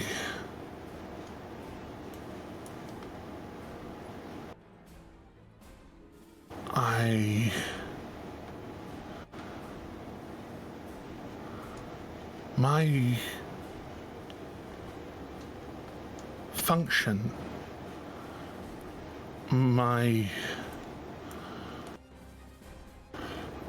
we in the Fae, even when we are from somewhere else, eventually we begin to take on very particular attributes.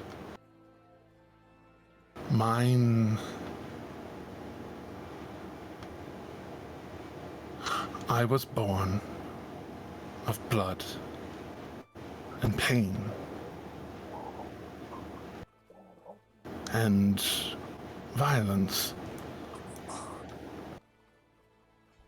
I've taken on other things in my many, many, many years. But those are where I was born. And my being here, I have been able to find pleasures. I've been able to find those who appreciate, and she gestures, and she's been eaten naked this whole time since you mentioned it earlier, and she kind of waves her hand again, and it's like the clothing kind of comes back up and forms around her.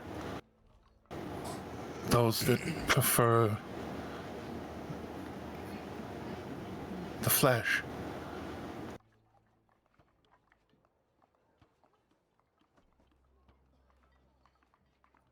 Most don't seek me out just to sit and think. Usually there's a lot less thinking. And as she says that, she takes a bite of the fish, and there's a little bit of a tear in the side of her eye as she chews on it and eats. And you can tell, like, you see the tear go there, and she, like, lets go of her fork and just kind of like,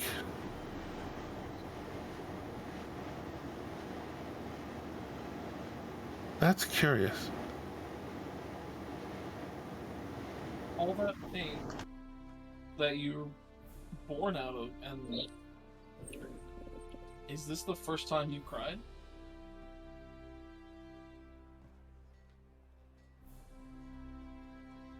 I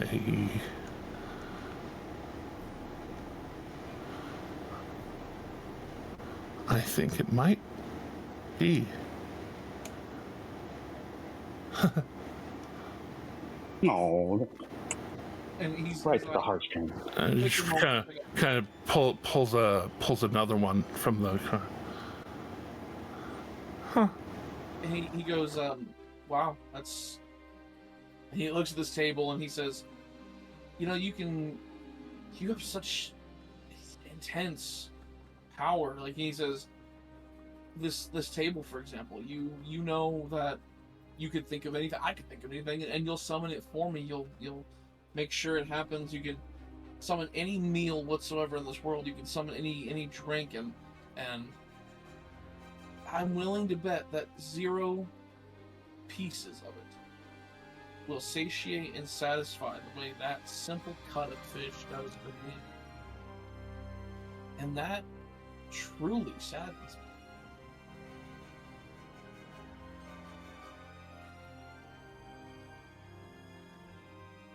Don't you...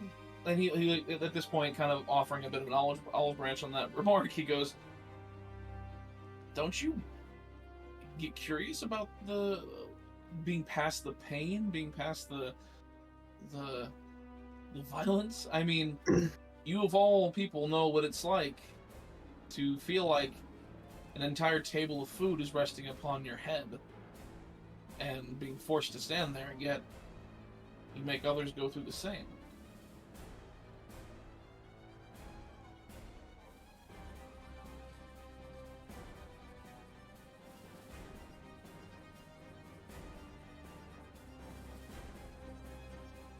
I mean, food for thought, I guess. And so with that, he'll pour himself another cup of the simple juice. Food for thoughts. Gesture upwards and then take a sip.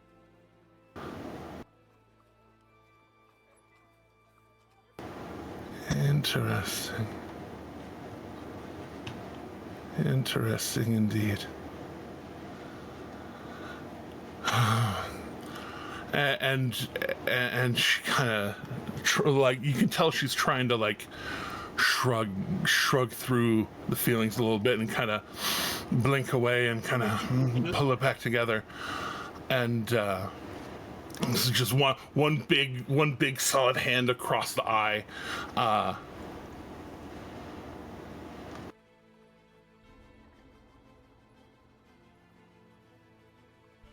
You are very singular, Kassir. Those who seek me out usually, and she stands up and starts walking around the lily pad table to you.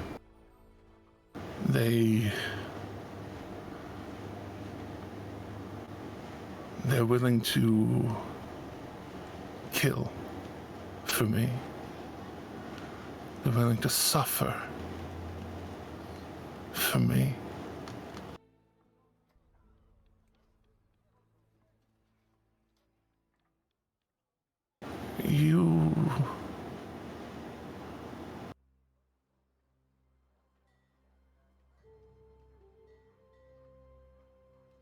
You took on our deal to suffer for others.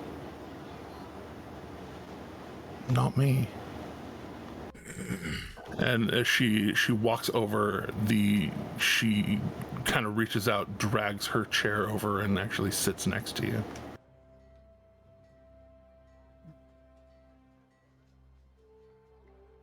You're not here to fight or fuck or because you like pain. You came because I called.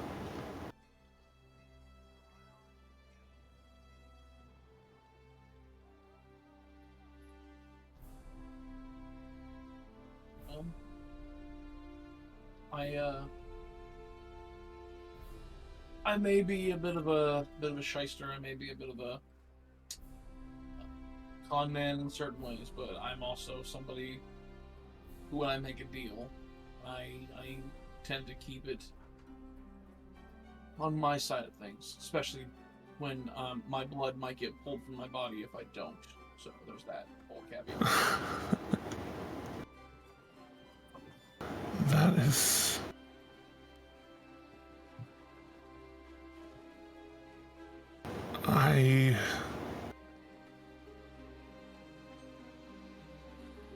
And she kind of stumbles over herself a little bit.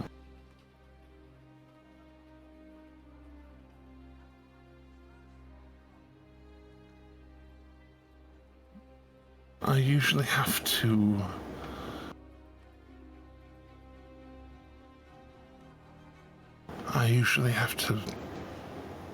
compel and be compelled.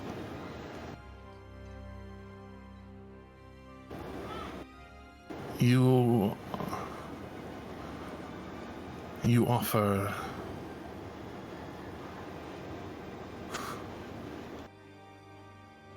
I've had all manner of offerings brought to me. All manner of, oh, you should try this. Let's do this. Let's do that. You bring me fried fish from Felderwin.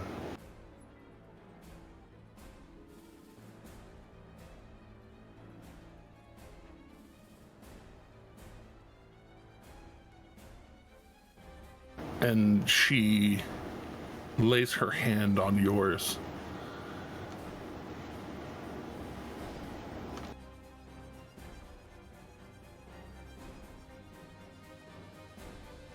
In the defense of yourself and the defense of your friends, may your ability to protect reach further and strike harder.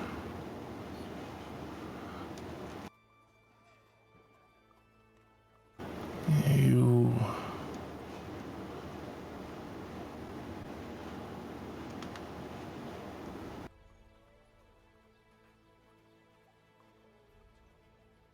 I like you. I like your heart.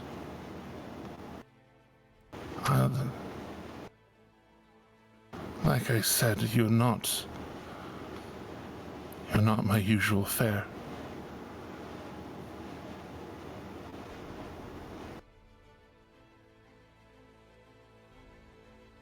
I would have laid myself bare right here for you.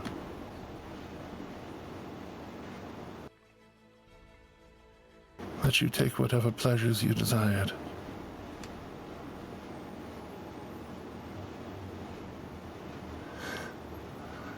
And you desired fried fish from Felderwin. Well, I know what it's like to be the person that people are afraid of. To be the person that people are insulting towards or just rejected. And I also know what it's like to just be used and to be abandoned. So I guess I'm just not the kind of person who likes to deal out that kind of pain.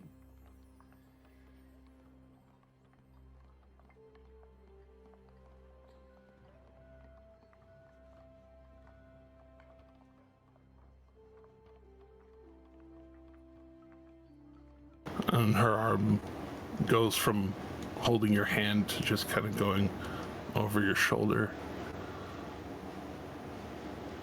into this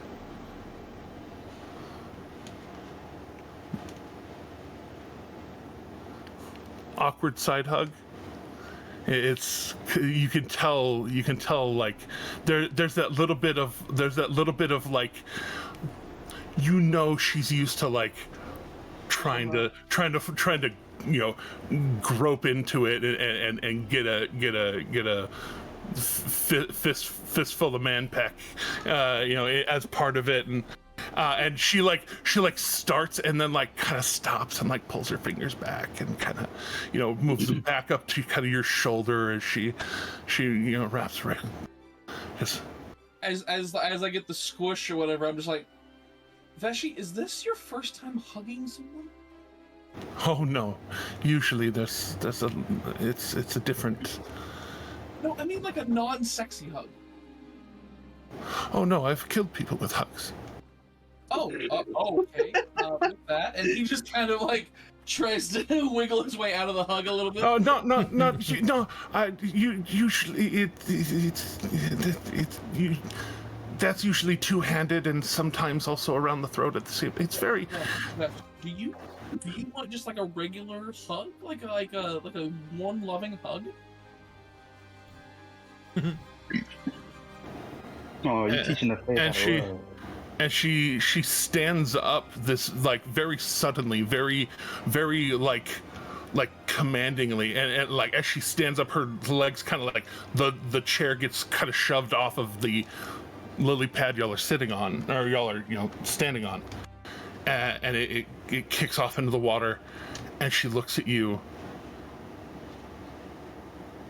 Kassir, I would like a hug. Oh my goodness. Okay, and so he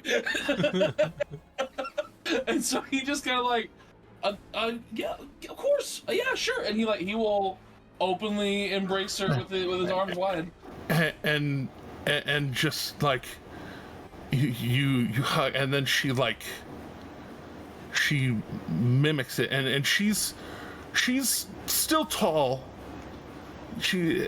But like, you know, hugging, and she just kind of like, there's a little bit of a crouch to it, and she's bigger than I am, I'm pretty sure, right? Yeah, and she like, but like, she like, you can tell she casts a spell, and takes her form down to be eye to eye with you, shoulder to shoulder with you. Get her ample chest out of your face. And out of your face, not out of range. But she reduces down to medium size and just hugs you for the full minute of the spell. Just cheek to cheek, chest to chest, hands on back. No butt grabbing, no nothing. Just That's okay. a full, real hug then. Wet, sticky, blood-filled person, just like. yeah, and up close. This is, you are her dress. You're touching cloth. She manifested cloth. Actually wearing clothes. She's actually wearing clothes for you. And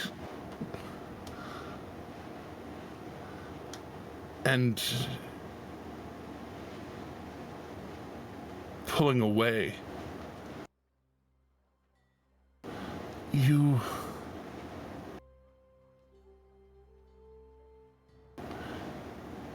she kind of pulls away from it as she gets larger again, and then kind of looking at you.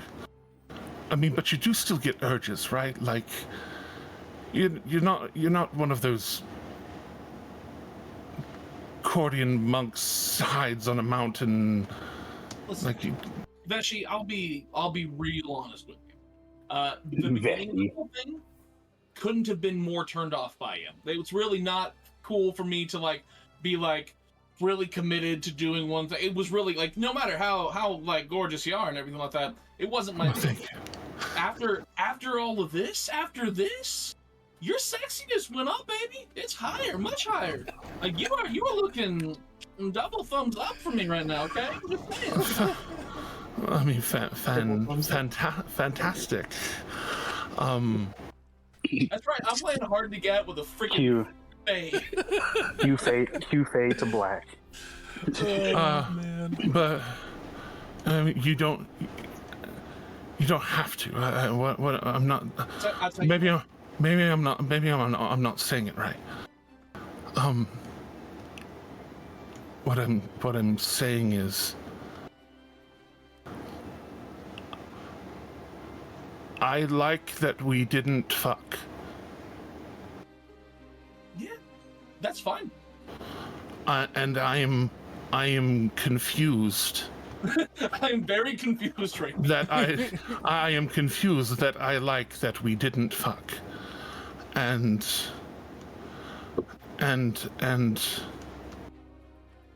I have others that can satisfy that need for me.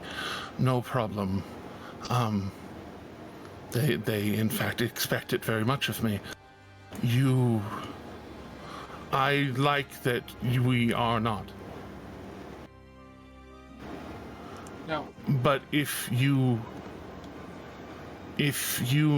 need to,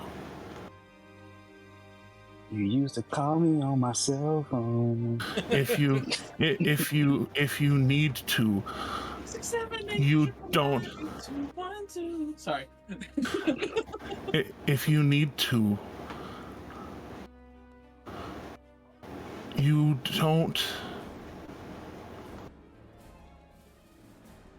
I would be interested in your. If there is someone that you want to, would it be weird? I want to know what it's like when someone genuinely desires rather love rather than just. I get it, baby. You're looking for love, not lust. We've all been there, you know. But I don't want that from you. I like this.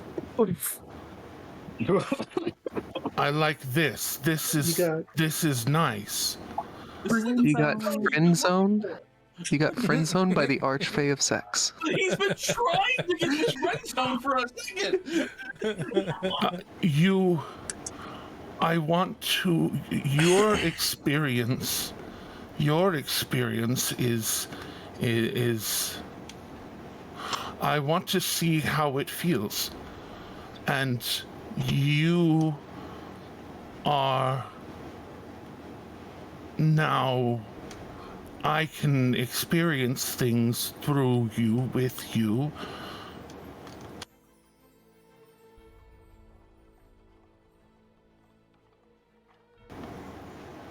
I want you to find.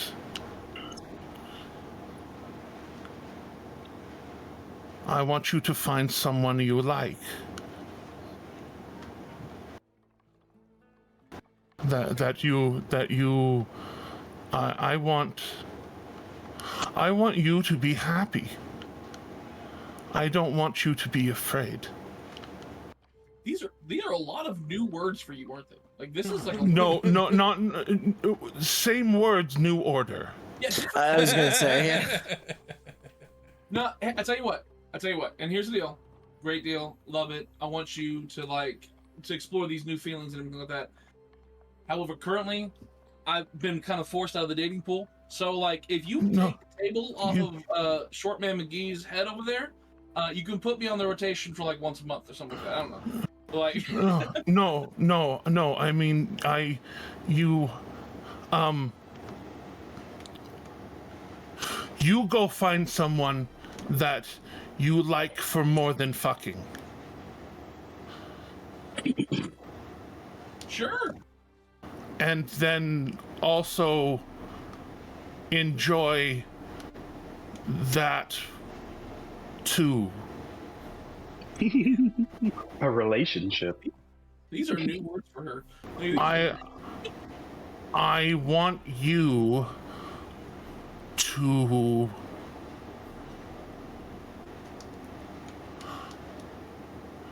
you committed to me, and now I want to share you. I don't want that from you. I'm not used to it's good. I'm loving these. You don't have to worry about it. I appreciate this because, I'm not gonna lie, I wasn't thrilled with the whole being, with the whole deal being super it's this and only this kind of thing. Not usually. When people come to me, that's what they're looking for, right? That's what they're looking for, and so that's the commitment that people make with me, and now I don't want that from you, and I am deeply confused.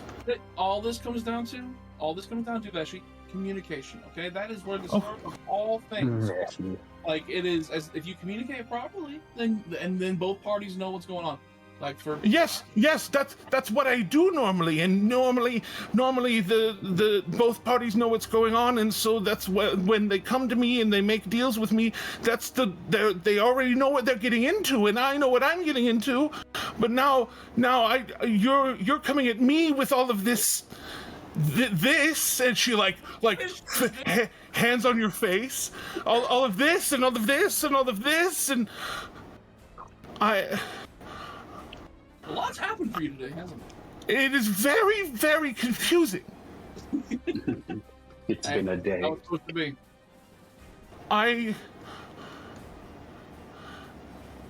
Oh, and my simulacrum didn't find your mom.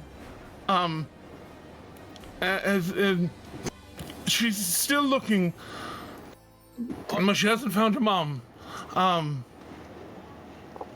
Okay, well, yeah, Jake, I trust you with that. You know, you've been good for your word so far. I appreciate it. Appreciate the help and the gifts and everything like that. You know, you know what? Here's the deal. What I'm realizing slowly, piece at a time, is you and I, we make good friends. We make good friends. Friends. That's the word. I want to be friends. Yeah. I mean, we're still bound. We're still bound, but I want to be friends. Still married. I love this. Like this definitely can be mutually beneficial. You know. And when you start to feel the feelings for someone else, I would like to feel them with you. Yeah, I mean, yeah. We'll talk about that. That seems good. Seems good. It's fine. Well, that's. I'm already there. I just want to. I want that. I want that, and I want you to have that, and I want that, and I want that. I want that. Huh? Yeah, no, that's good. I'll tell you what. Before we get to the romantic and the long-lasting love, all that kind of stuff, the other side of the fence, the platonic side of things, I'll tell you what. I can give you a taste of that. Can you take me before you send me back to where you got me from? Drop me off in Felderwin for a little bit. I can.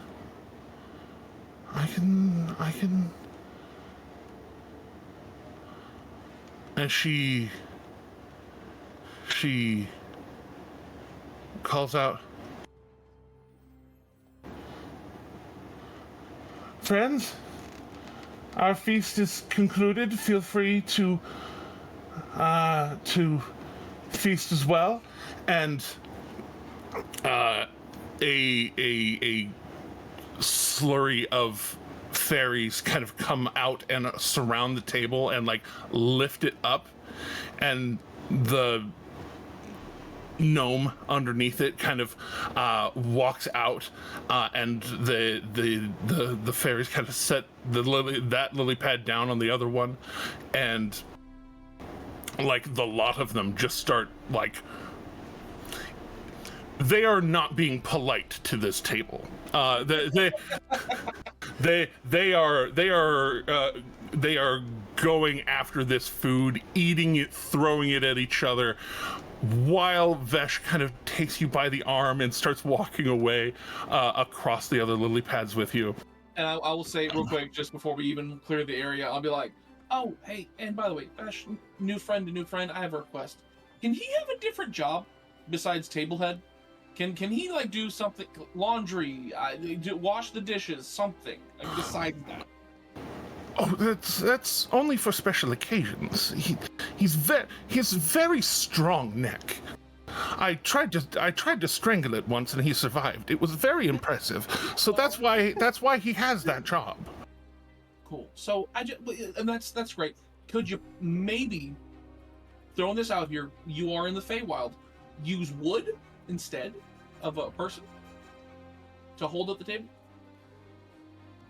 But that's what I used for us. I wasn't gonna put my ass on a person that wasn't looking for it. You can use wood for both chair and table. Both.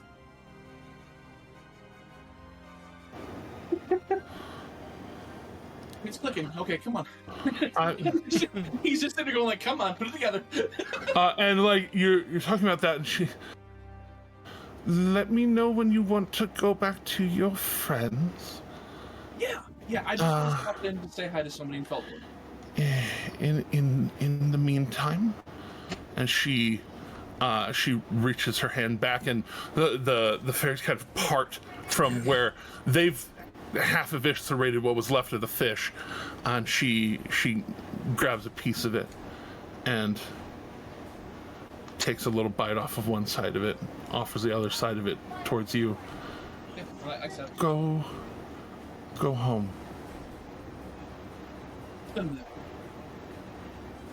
And as you put the piece of fish in your mouth, the wild around you suddenly mists away, and you're standing on a road.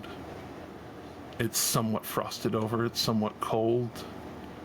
Inland, much further from the coast from where you left just a few minutes ago. Somewhat stressful minutes. And you see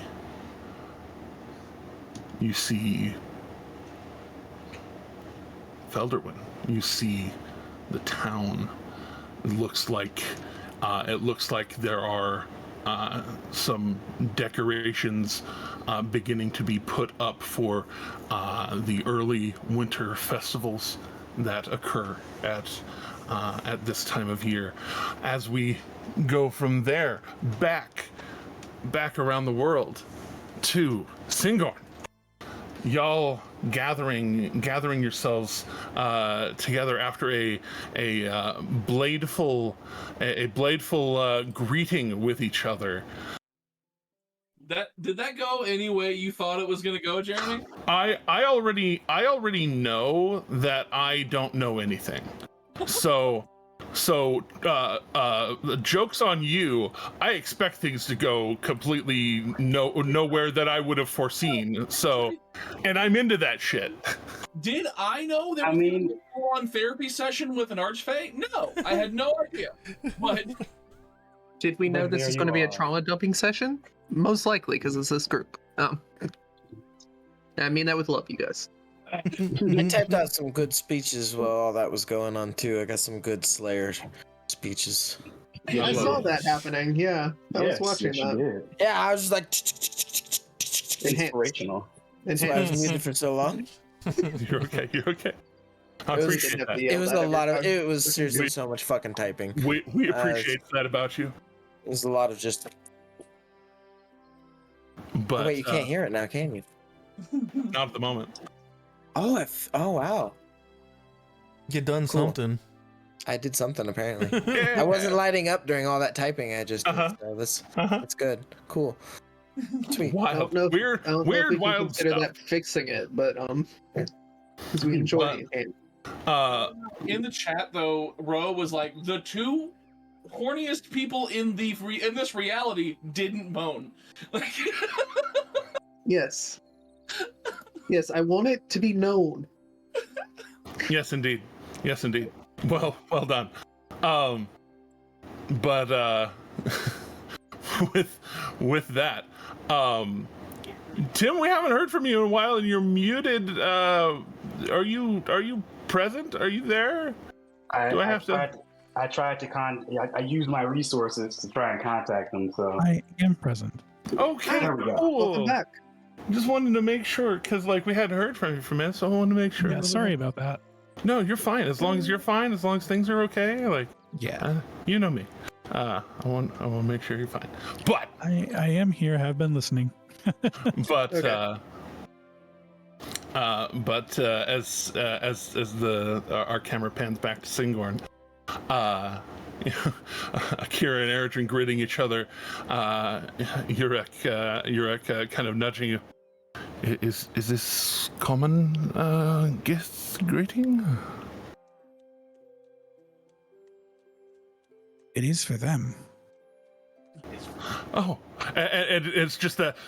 Oh, Okay then. Like, okay, this is their culture. I am totally accepting of this. This is reality now. Oh yeah, there's like a whole bunch of small talk and gift going on. Most of it critiquing each other's stances.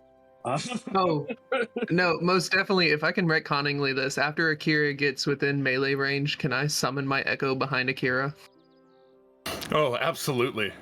And so being able to go back and forth and just and you know, with you know, draconic arms fighting one, blade fighting the other.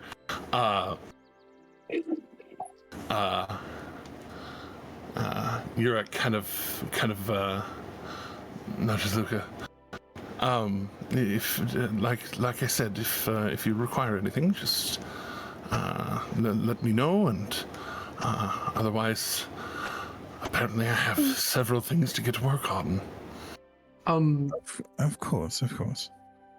If I notice her kind of being let out, Erdrin, I would send my echo off to at least say, "Hello, nice to meet you. My name's Erdrin." And when my echo gets closer, I would swap places so I could keep the fight going with Akira, but actually Erdrin Prime, introducing myself. And you say, that is a very curious trick. Well, I don't know that I've ever seen anything like it personally. Read about it in books. Yes, it's quite an interesting one. As I understand it from personal research, it's summoning alternate timelines. What may have happened if I made different choices. Indeed, and you have full control over it. And like, he's like kind of looking past you and kind of critiquing the whole thing. Huh. That is. And you just are both places. Yes, I can swap back and forth. I've read if I continue to train with it, I can extend how far I can have it go, and I can have it be more autonomous and still maintain control over longer distances. Absolutely stunning. If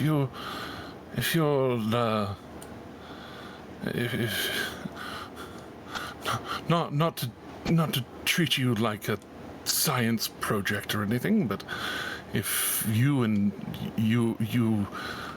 accompany Akira back here at any point, I would love to get an accounting of your style, how you experience it, how you figure it out. Of course. That is. I've heard of elves of Jorhos being able to do such things. I've never seen it in any other culture, any other people. You are distinctly your own. So I'd love to get an accounting of it. It would be, honestly, another thing on my resume of. So maybe publishing it under your name rather than mine. Of course, and if you need a co-author, I'm more than willing to help. And don't even worry about if you do any experiments damaging it, and I would let the echo's guard down long enough for Akira to strike it so it disappears, and then just resummon it standing next to me.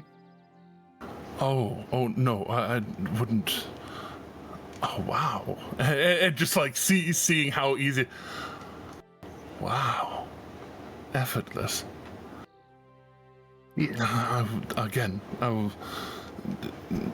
There are now extraordinarily important things on my plate, but when those are done, I would like very much to pick your brain, metaphorically.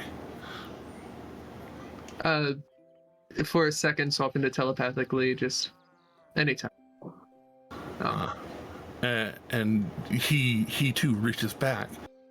Oh yes, I can see why you and Akira got along so well. It is a habit in our family as well to speak with our minds. It leads to a much quieter house, honestly. And when you are constantly playing knifey with your little sibling, it helps to be peaceful sometimes. Indeed. Akira will step up and say, "No, it was never really quiet with all the war crying. Just because we didn't have conversations out loud, someone was always screaming something." That is fair. There is much to do, and well, for some of you, less time to do it in. So, I will pardon myself to the excising of your unwanted guest. Of course. Is there any part of that? He takes a moment. I'm going to assume it is some sort of hag that is inside of that staff. The only thing hags tend to work with each other. It'd be fair to anything? Is there anything that any boon that hag gave you that I could help offset by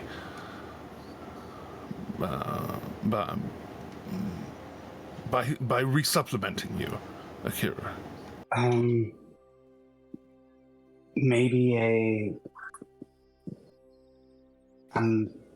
it kind of made my scales a little harder. So Right. if you can maybe, if you have anything that could, give back that, above board, it was a +2. Yeah. If you have anything that can give that back, that would be fine. Everything else I leave to Cord. Well, if it will help you in the meantime, I don't see why I couldn't. And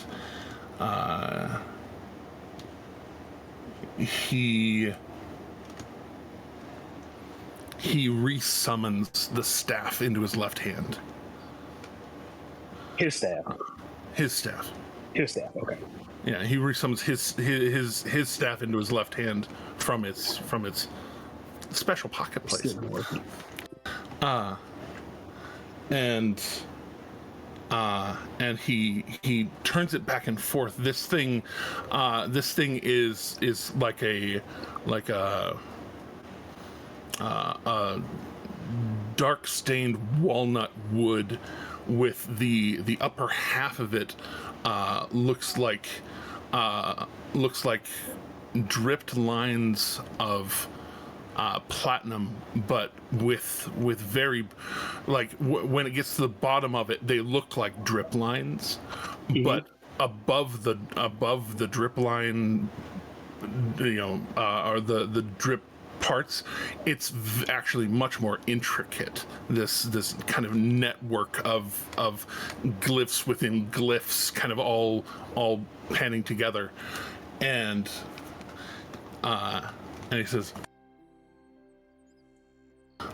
this one is my staff. It helps me channel certain arcane energies. It provides some protections. I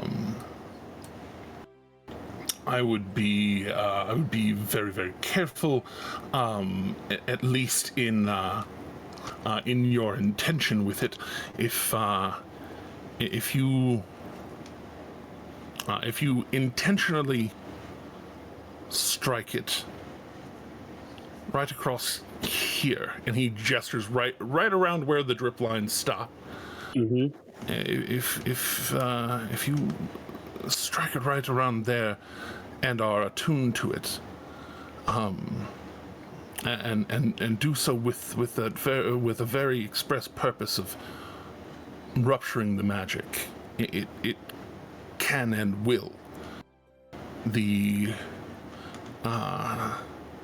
It's a more violent version of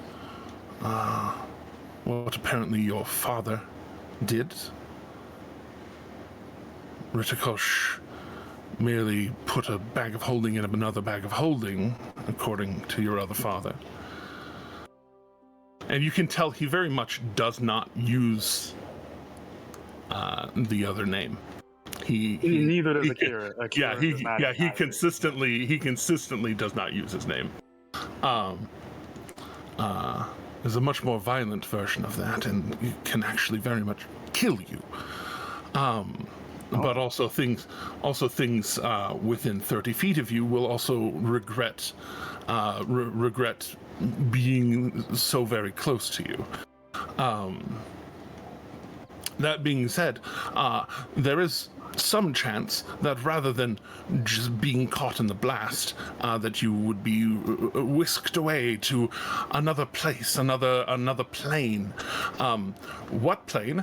Don't know. This sounds like extremely dangerous. Oh, it is extremely dangerous. This is why I'm giving you the warning. I'm giving you the warning before I give you the good parts. So it very much depends on how much arcane power is still contained within it. If you do it while it has no more arcane power within it, it will do nothing. But if you require an extraordinary amount of violence and with the vague possibility of possibly escaping the consequences, it would do. Understood. This will definitely be a extreme case use. It would have to be a last resort, most definitely. Yes. Not a fan of dying or getting lost in the plains.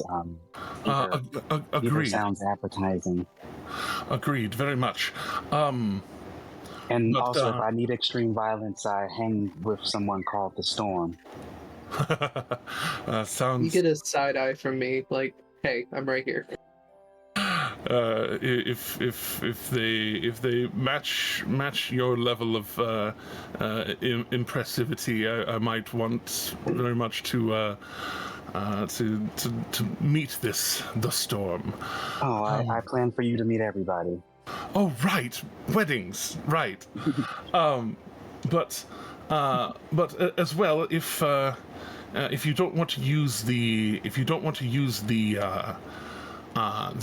arcana within it, the staff is capable of a not insignificant amount of violence, and channeling the energy within when you strike with it.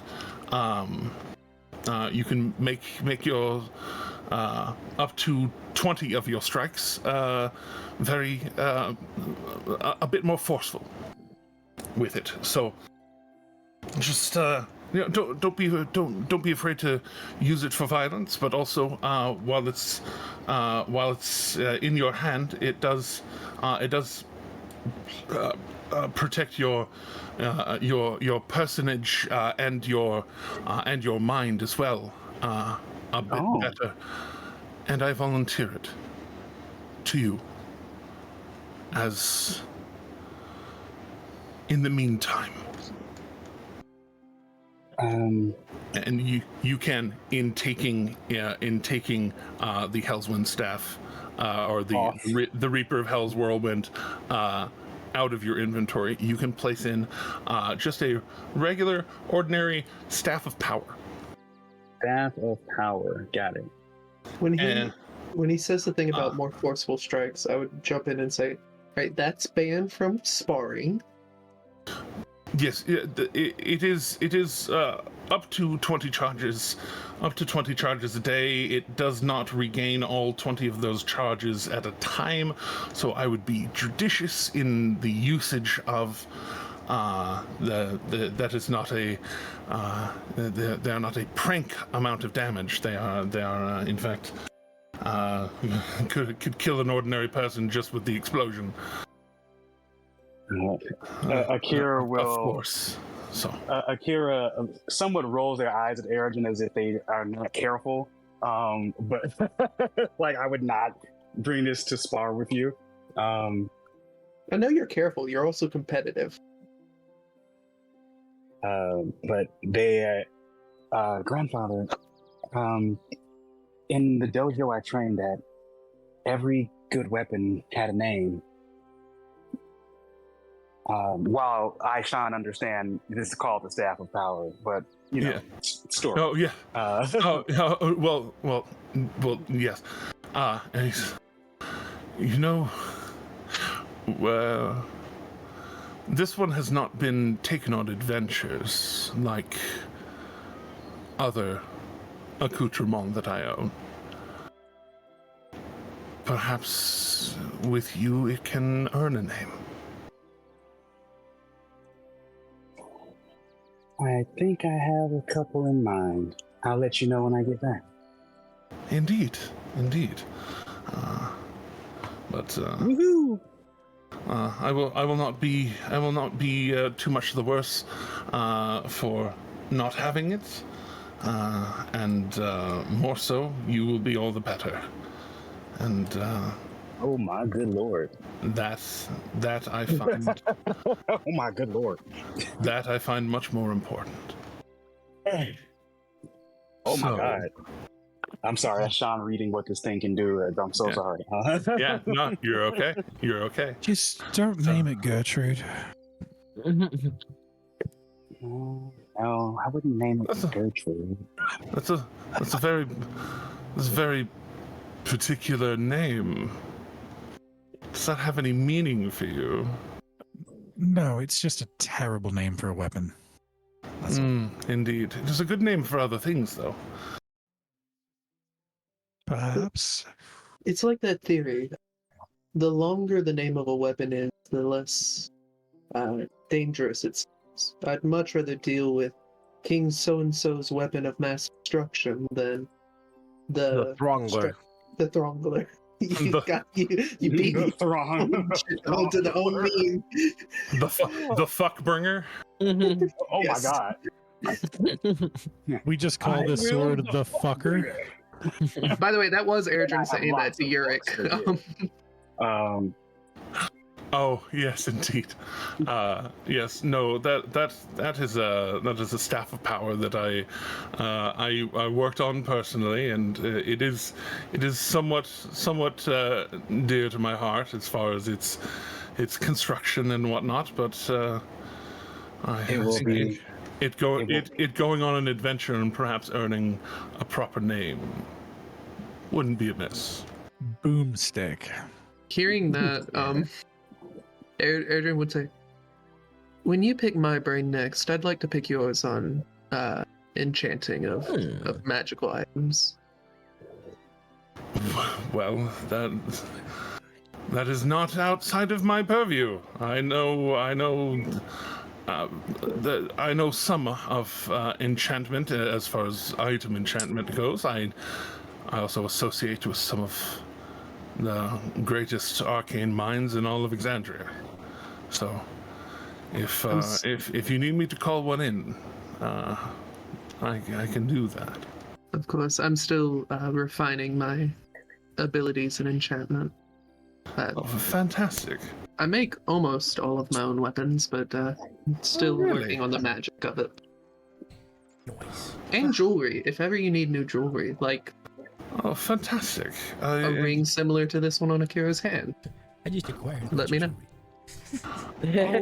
Oh, you made the glass ring. There's a diamond, or no, the wedding band. Isn't the wedding band glass, or am I? It's silver and diamond. No, Silver and diamond. there's a difference. That's glass. Yes, Okay. Akira made that ring. The diamond sheen's so good it looks like glass. And indeed, oh, okay. Oh, wow. All right. I can't say that I own any Gith jewelry. That would be a point of pride to add to my collection, in fact. Cool. It's, It was a pleasure to meet you. genuine, same, very much. I've much to think on, all of us, I believe. And you can tell this old man, like he's got the lines of, you know, he's not sad all the time, but he definitely just kind of has that stone face that now all of a sudden is smiling, and it's like he doesn't quite know why.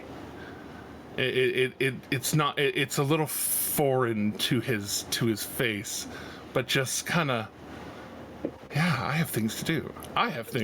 I have stuff to think, and just kind of going back into it.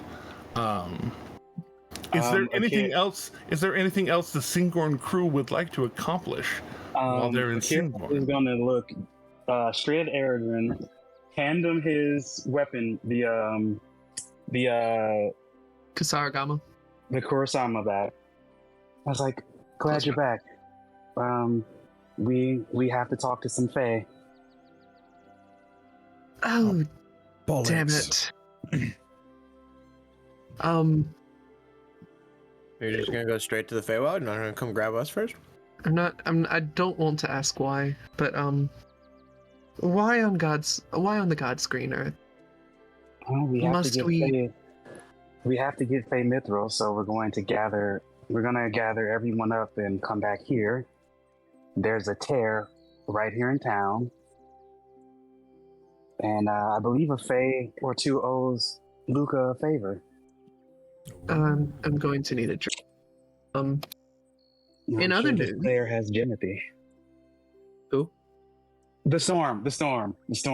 Oh, that guy, yeah. So petty. Mental note of Kira gonna make a scorecard. The Fae that owes me favors has incredibly specific conditions on what those favors can entail. Ah, okay. Then we're gonna have to talk to some that we don't know, which we should probably gather everyone. I mean, we could talk to him, but any task that I have for him must take less than 2 minutes.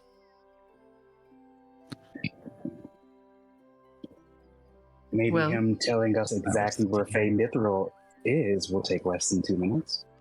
I imagine that that's something we could get done without burning that favor. I'm sure we can find another trade elsewhere. I leave shortly after we get done with all the Feywild bullcrap, and then now we're back in the Feywild bullcrap. This was the continuation of the Feywild bullcrap. Oh, it's the same Feywild bullcrap. Okay. Yes, this is part of the story of how we got the Slayer, now the Storm, back. Please tell me that there's Jimothy involved, because I need some tonight. I mean, the Storm certainly has some. He's not stopped brewing it. Well, that's good. It's still fantastic and terrifying, but perfect.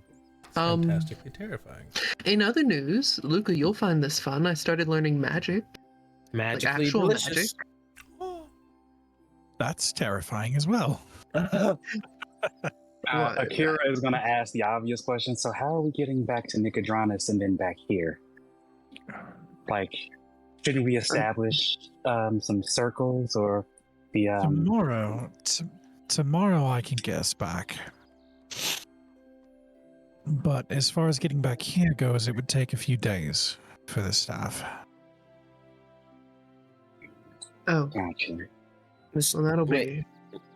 Shouldn't the staff have charges to get you guys back to Nicodranus? Didn't you come here via Nyak's teleportation circle? Yeah, you did. Come there. So the staff had literally every last charge burned on it, and it only we haven't had a the long rest, D6 have we? plus so many charges every day. So right now it has only regained charges once since that happened. It does not have any charges for a teleportation right now. You need a minimum 2 of that. Yeah, that's right. Yeah, it heals. Okay. It regains a d6 plus 4 expended charges daily, and well, so I guess the minimum is 5 charges that it could have, It looks like you got back 6 last session. and it takes 7 for a teleport. Right. Okay. So I mean, looks like we're staying in. So at We're least staying one with more Grandpa for the. Yeah, we're staying with Grandpa But- for the night. Or But with after- Westra, I think whichever. Westra, and so we're Yeah. starting. But after tonight, it will have full charges guaranteed. But then it's Mhm. going to take all but 3 of those charges to teleport us Right. back. So now we just have to stay everywhere 2 days. But hopping back no, into it the could, if I don't Oh, roll no. like crap, it can regenerate all of its charges in one day. If I don't roll Fair. a 1 or a 2.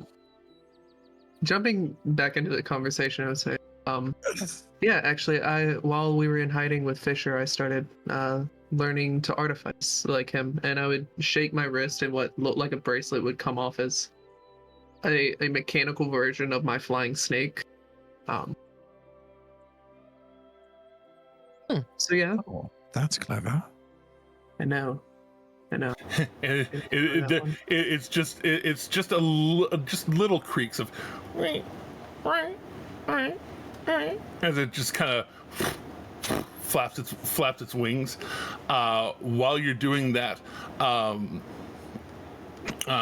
y'all are conversing and stepping away, you actually watch Urek kind of, after going back inside for a moment, coming back out, and just kind of shutting the door, doing a little hand glyph to lock it, and then he explodes out with energy, this flight just suddenly overtaking him, and he flies up and east, and in the direction that he's flying, you actually see these five spires, and in slightly different parallax. They're not in immediate order, but they are arranged, and you have a feeling you know where the spires of Urek are as he flies in that direction, very, very abruptly. You can tell he is very, very suddenly excited about this whole, gestures vaguely towards everything. He just got over some empty nest syndroming, is what I'm hearing. Yeah, kind of. But also with the way elves rest and things, an elven rest is a little different than most other people's rests. Yeah, are y'all looking to accomplish anything with the rest of today? Are you just going to settle in somewhere? We'll probably find somewhere to stay. I guess. Find some place to stay and get some Do dinner. a little and bit of catch up. catching up. Yeah. Yeah, just catching up, and Tell Eridrin the story of all the things he missed.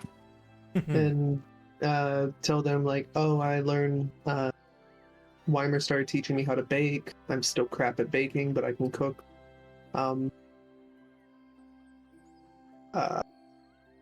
started learning magic. You know that. I made him a piano. That was fun. All kinds of. Akira kind of smiles as you talk about your home life. Akira says, "I have picked up a bit of magic too, just a touch." Oh, nice. Oh, I started bounty hunting for a little bit there. Weimer and I both realized that we work a little bit better when we have a couple days away. Like, after you spend 2 weeks around each other constantly, it's good to take a day or two. Yeah. All right. But as you go looking around, and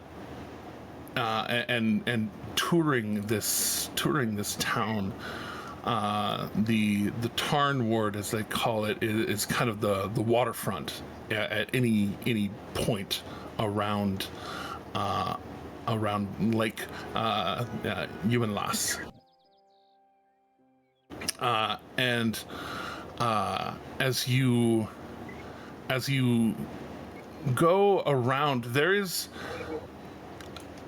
a, as extraordinary as it is to find a full elf out in the wild, out everywhere else, is how extraordinary it is to see someone who is not a full elf in this town.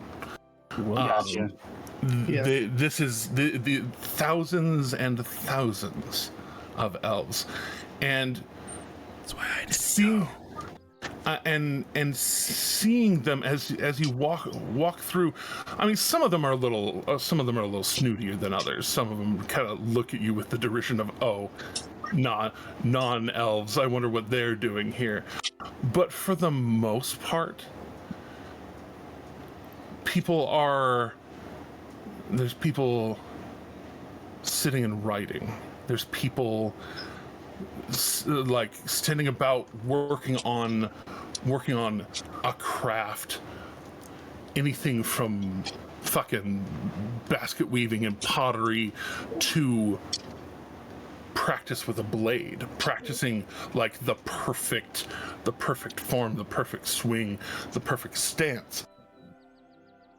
You can tell, and it's people of all sorts of ages, a lot of them seemingly in their mid to late teens. But in just casual conversation, you're hearing, if I've told you once, I've told you 1,000 times this year, and 1,000 more times this decade, and like, and they're speaking in terms of decades rather than just years. And these people, they're practicing their calligraphy, practicing their landscapes, their just walking around. A lot of what you're seeing is just elves perfecting being elves, being able to refocus their memories on this thing that they learned 5 decades ago, this thing that they learned last week, and being able to kind of be not even just jacks of all trades, but possibly truly good at just about anything, because they are taking their abundant time of the day, where they're up 20 hours a day. You can see how in their own home element, what they do with that time, why they can do what they do, because they take the time, and they have the time to take. And here in this city, they have the safety and the support that there is. Most people are, with whatever they're doing, they can go over to a tree that's just growing around, pick a fruit off the tree and eat it when they're hungry. They don't have to go to some street vendor to go and get food. People coming in and walking through town with a hunt of a wild boar on their shoulders. They'll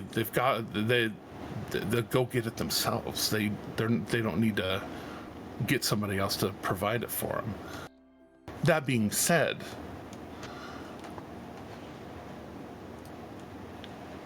after a bit of searching,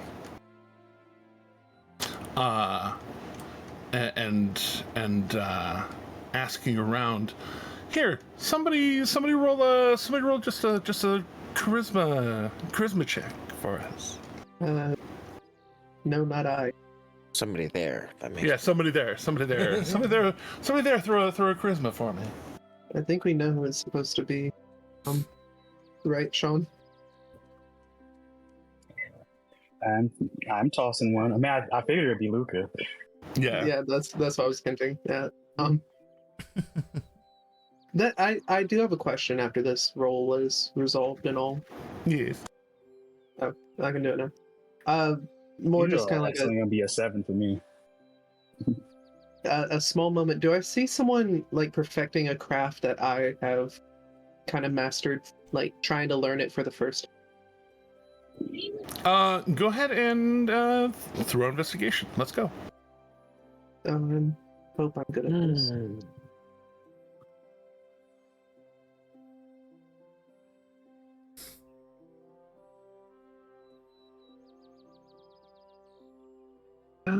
That's cool.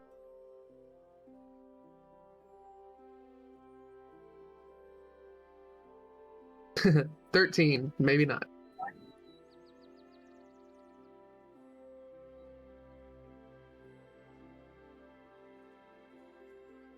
Come on, D&D Beyond. You can do it. I believe in you. Don't always sound like it, but I do. I don't always sound like it, but I do believe in you. There we go. It's Okay. a little iffy recently. Very iffy. And they're having a big server maintenance on the 20th. By the way, warning. Oh, good to know. Luckily, I don't need it on Tuesday. But as you're looking around, as far as learning it for the first time, no. But you do see that there are people kind of out there with their leather stretching stands. Some out there with their calligraphy pens and inks and papers. There are people out there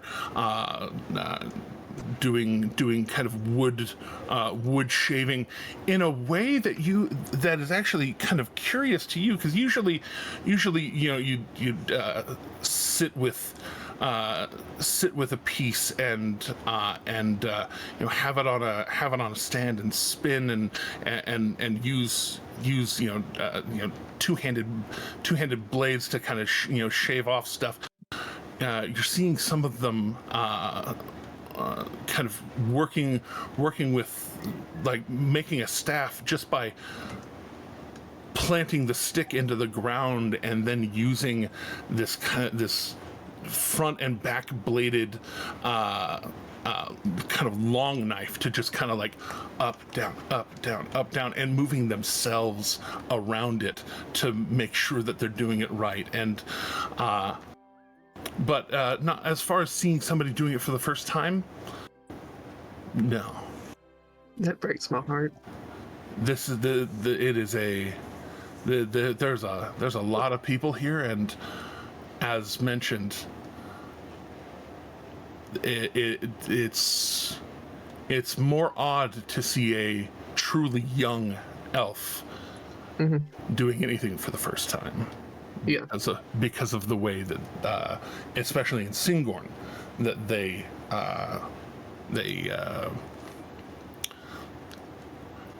I hesitate to say the word population control, but yeah, there's a little bit of population control. But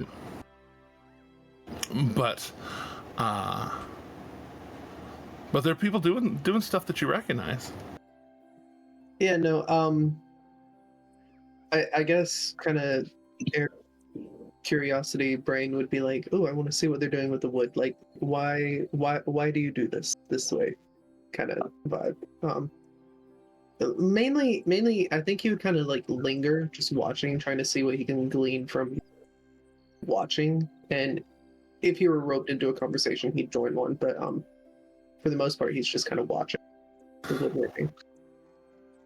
As you start watching, particularly this staff carver, as they notice you stopping and watching, and there's this moment where they pause and kind of like look you over. Do you understand Elvish? Probably not. Okay. Of all the languages I know, no, that is not one of them. They speak out loud in Elvish, and it's not even like, it's not aggressive. But you catch kind of the eyebrow raise and the kind of side smile as they look at you, and then kind of like see that you don't understand, and then they just kind of like up nod towards you, do a quick kind of flourish with their blade, and then just start. And they almost, rather than just this kind of utilitarian way that they were doing it very precisely, they start making a dance out of it, and kind of moving around it very, and as they kind of they kind of keep glancing up at you to see if you're following along, seeing if you're kind of seeing what they're doing, almost this like, I'm impressed with myself sort of way. Mm-hmm. And as they get down the sides of it, there's the a lot of this about 4.5 foot staff that is kind of hard lined from the cuts of it. The cuts are very precise, and then there's kind of like a space there that is a little more like handholdy, like ready to grip and have a little bit of support at the bottom of the hand, and right at the bottom where they put it, at the kind of end of their dance, they stop and then pull it out of the ground, and right there at the bottom where it hasn't quite been carved yet, they just take the blade once and hack through it, and lop off the bottom, and it's still 4.5 foot ish, and then walk over to you, their eyes kind of bright, and in a language you don't understand, say a few words and gesture it towards you. Kind of noticing the language barrier, I'd like to use, because I haven't gotten to use him forever, I'd like to use, where is it? What's the name of it? Know it. Psychic Whispers, since you don't have to know the same. Oh, indeed, and link to their mind. And I mean, I don't need it for the whole however many hours it is. Well, yeah. Just 4 hours. I'm linked. I don't think I'll be talking to this person for 4 hours. So, okay. Well, I don't know. It is an elf, so kind of just saying, sorry for entering your mind, but I wanted to make sure I could understand you. And you say that in their minds, and abject horror goes over their eyes. This is a new experience for them,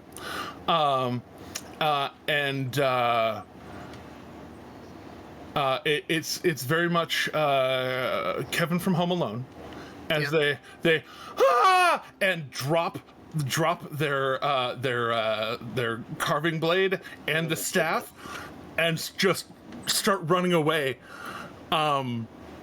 and. Wait, I mean, no harm, please. I just wanted to talk to you about your craft.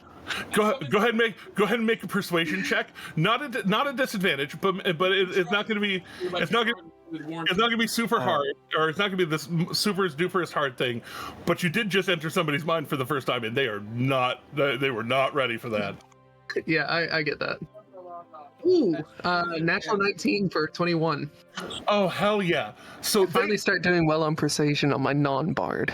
As soon as you land, just like we've been trying to reach you about your car's extended warranty. Yeah, and they get a good 80 feet from you. In their sprint away. And then you call out, and they kind of slow down, and it's that look of somebody who this was not on their bingo card. You know what I mean? This was not on their 836 bingo card. And just kind of like, and they speak out loud, and it doesn't come through, and then they think for a second, they focus in, and wait, can you understand me? When you think it, yes. I don't know Elvish, unfortunately. And like they start kind of giggling out loud, and oh my god, this is amazing. This is some different magics. This is not. I've never felt this before. And they come walking over, and kind of like pick back up their carving knife and kind of stick it into their little work belt that they have, and picking up the staff. I was just trying to ask you if you would like it. It's a beautiful. It's not the best work I've ever done, but no, it's beautiful. I'm a craftsman too, and I guess I would draw my glaive since that has a wood handle. Oh, that's wood that I'm not familiar with. We only have the trees of the verdant expanse to draw on for ourselves. It comes from Wildmount's a continent that Grimglair is on. Yeah, correct. Yeah, it comes from Wildmount. Wildmount. I've read of Wildmount. It's big. There were battles of the calamity there, and like here on Taldore, really. I guess it was everywhere, wasn't it? Kinda. Apparently so I'm from the Empire, technically. But apparently I learned. You're a very long way from home. How did you come to be here? So an owlin that apparently I made a headdress for before showed up carrying my sibling's knife and told me to come with him. And now I'm here. That sounds like the weirdest day. Oh no, that's not even top 10. Really? Yes. But it's stunning work. I was wondering your method. I'd never seen it done this way before. Oh yes. When working with ironwood, one must be very careful in the way that they approach it. If you try and hit it straight on, it's very difficult to work with. It is there at the end, I cut through the small side because I know the angle to approach it. If you just try and hit it straight on, and he kind of pulls the blade back out and just hacks at it like going solidly trying to strike the grain, it tings off, almost like metal on metal, kind of ringing through the knife more than anything. Mm-hmm. Yeah, no, it's very hard to work with if you come at it the wrong way, but if you go with the grain, you can actually get some structure out of it, and and he again flipping the knife away. If you swing it hard enough at something, I guarantee it'll regret it. I've read of ironwood, and I must admit this is my first specimen I've seen in person. This is astonishing. You said Wow. you said you made this glaive. Yes. Oh, Wash would love a rifle made out of that ironwood. but well, I mean,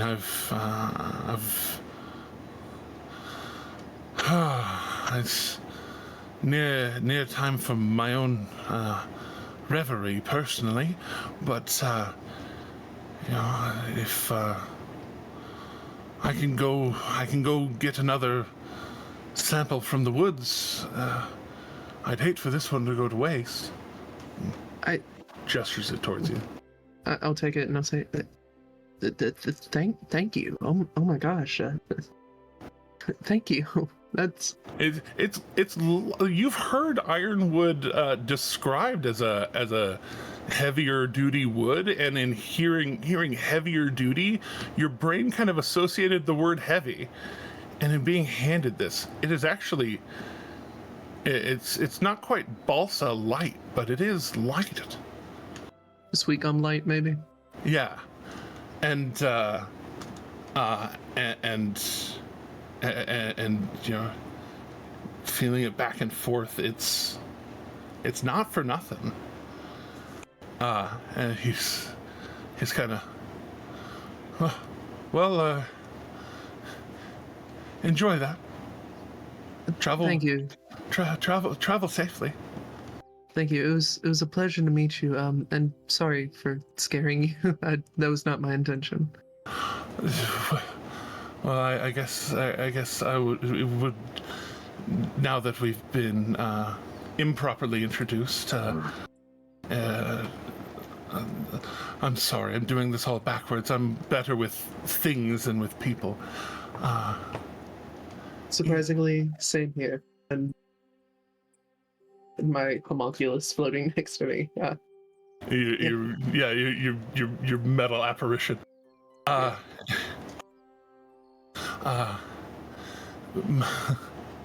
My name is Peleus. Peleus, pleasure. My name's Eredrin, and I hold out a hand because.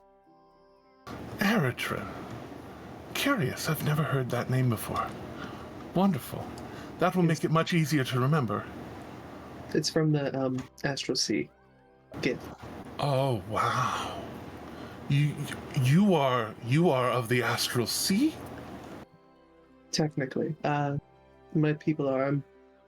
I was from a colony, the elemental plane of Earth, before Goodness. I got brought to the Dwendalian. That is so interesting. Have you ever heard of the Tree of Memories? No. Well, there's a process. There's a process for when one dies. I'm not sure how long your lifespan is, but if you submit yourself to the voice of memory, and there's a ritual you can go through, and then when you die, you can will your body to be brought to the Tree of Memories up in the memory ward, and they will perform a burial and ceremony, and the voice sings a beautiful song over your internment, and then your memories are brought into the tree, and then those who seek knowledge can go to the tree, and they can try to, they can, if they know it's you that they are looking for, they can try and find your memories. And if they don't know that it's your memories and they just need memories that you have, they can try and connect with the tree and seek experiences. It's I've not been granted access to it, but you look very well. You look very well to do. You might have affluence in that way. I will definitely have to consider that. Madame Westra is a lovely lady. I may have to speak to her. You know Westra?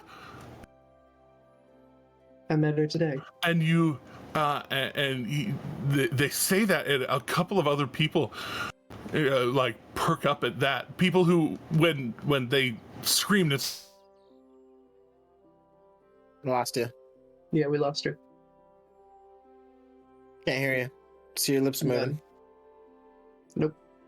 Nope. Nope.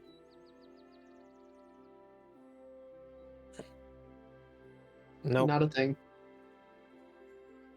Interesting. Did your mic go bad? Oh. I'm like, I can say, no, that was Teddy. I can see your lips moving, but I hear no words. Oh no.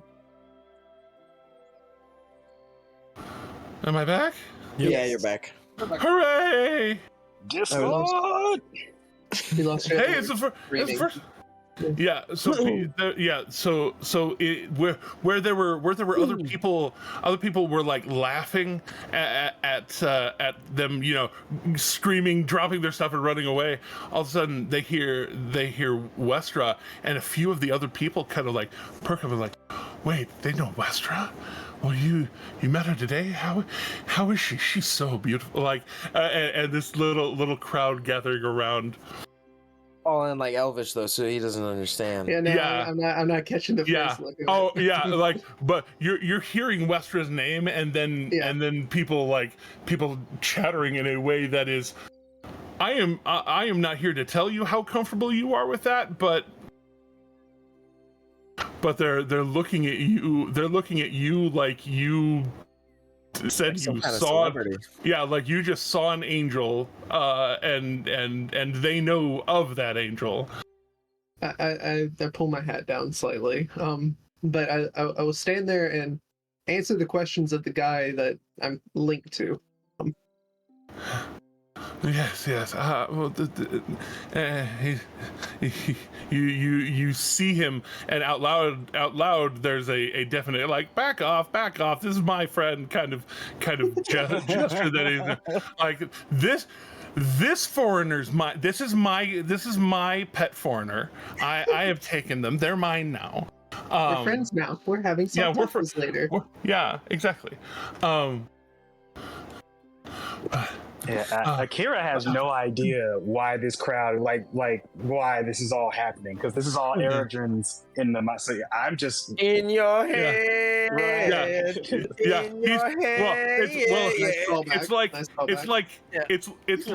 It's like suddenly, and he's like talking in his head, but he doesn't have the control to not talk in his head and out loud at the same time. And so like he's doing both, and so it's almost like suddenly Eredrin understands Elvish, but he's only understanding this one elf. Right, and I don't understand Elvish. You don't understand it at all. Yeah. So whatever this elf is saying, all I pick up on is Westra as well. Luca, do you know Elvish? Yeah, Luca. Does Luca know Elvish? Oh no, he Are went. they he back went from PRB. bio? I think Don't- he does know Elvish. For the record, not to speak for him, Draconic, Marquesian, Naush, and Zemnian. I know 5 words in Sylvan, so if I hear anything close to those 5 words, that's the other part I'm catching. Fair enough. But, English and bad. Not being able to order the soup is not going to help you. yeah. But yes, so I need to take my reverie, but if you want in 4 or so hours, I can find you. I would love to talk to you more. I'm sure we can get a lot to talk about. But it is good. It is good to have been met, Eredrin. It is. What was the name again? Peleus? Yes. Right, Peleus.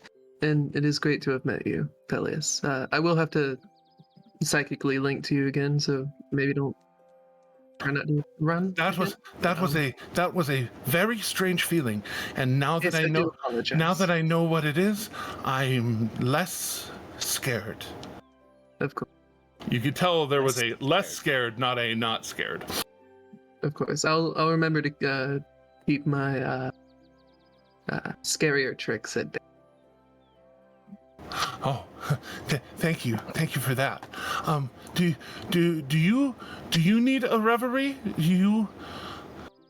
What time is it right now? Like, it's mid late morning. oh no, I woke up this morning. I'll say it's mid late morning here. It's for you early mid afternoon. Oh no, I woke up pretty late this morning with my significant other, and he was teaching me to bake. And then I was brought here. So fantastic. no, I should be fine for a while. Oh, fantastic! If you like baked goods, some of the Fae of the Fae Grove, they make fantastic treats. Well, some of them make fantastic. They make these sugar beads. They make these sugar beads that some of the sugar beads taste fantastic. They taste magical. They taste like pure joy. And then some of them taste like you are going to vomit. And sometimes you do. Mm-mm. But that sounds so bamboozling. Indeed, it's truly bamboozling. But you, if you want, sometimes some of those are also very filling and very very good. I've only had 4 that have ever made me truly vomit. Of course, I'll have to see if I can find that. But would you like me to find you around this ward again? Later yeah. You found them kind of on the north side, just a little downhill from the Barrel Keep, Okay. in that area of the Tardward. And oh yes, just a note, since you're and they actually take a moment to speak it first and then think it, not from around here.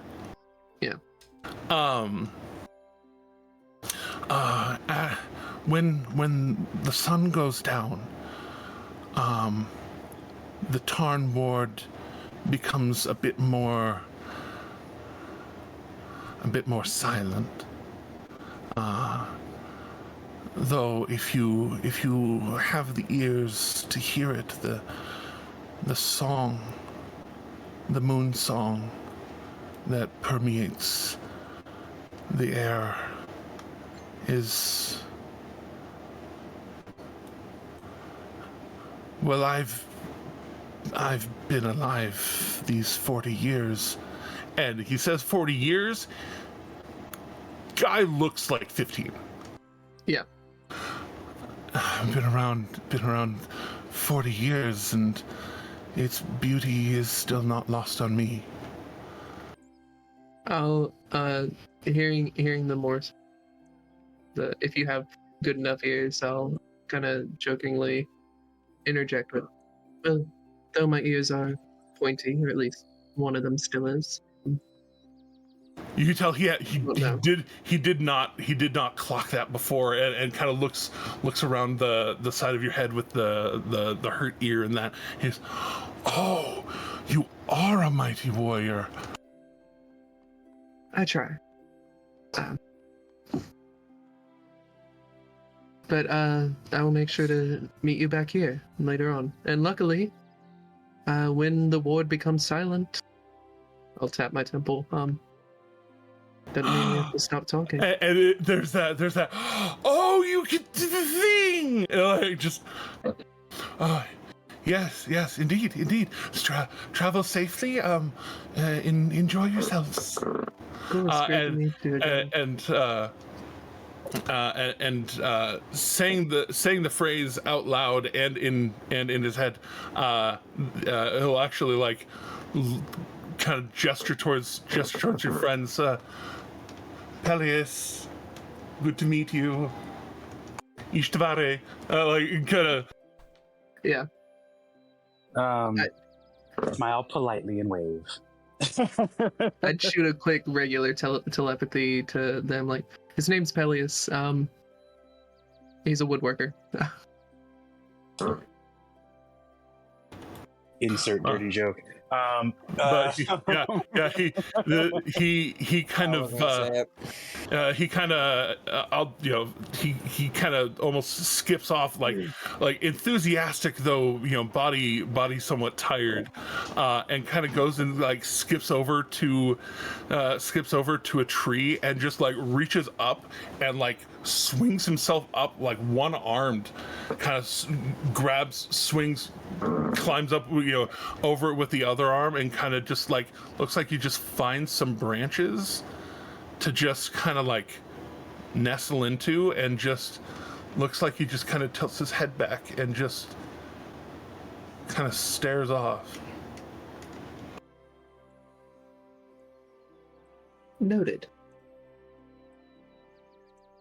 And in doing that, you realize in the looking up, he's not the only one doing that. There's people who are just kind of like rest meditating up in the trees. Not hundreds of them, but a few dozen amongst the trees that you pass. Like doves in a pond. Kinda, yeah. They're just like, there's up there. They just kind of drape themselves in a way that's steady, and then just kind of go places. They just like somebody going on a trip. You know what I mean? But just staring off. I will turn off the link on my end because I know he doesn't know to do that. And rejoin Luca and Akira. Sorry about that. I was interested. Popular as ever. I know, right? I know. But did I hear a Luca again? Yeah. Okay, cool. Hey, just a charisma throw. Investigation if you're nasty. Oh dear. Charisma would be higher. Well, I mean charisma investigation. I see. So if you're not proficient, just a charisma check. That's what I mean, which adds half your proficiency, like naturally. It just does that because you're a bard. All right, we'll just roll a charisma check then. Yeah, I miss Jack of all trades already. Right. I bet you do, Panama Red. Okay, yeah, there you go. Okay, yeah, with a 15, as you're asking around and doing your thing, where's a place to stay?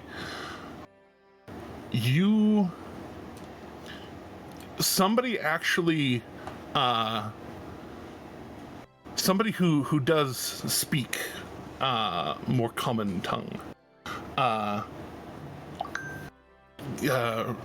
reacts and they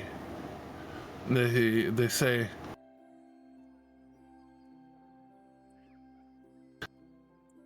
you could always try Artakan's Lodge. And when they say Artagan's Lodge, the person that they're with nudges them and says, "Don't you dare!"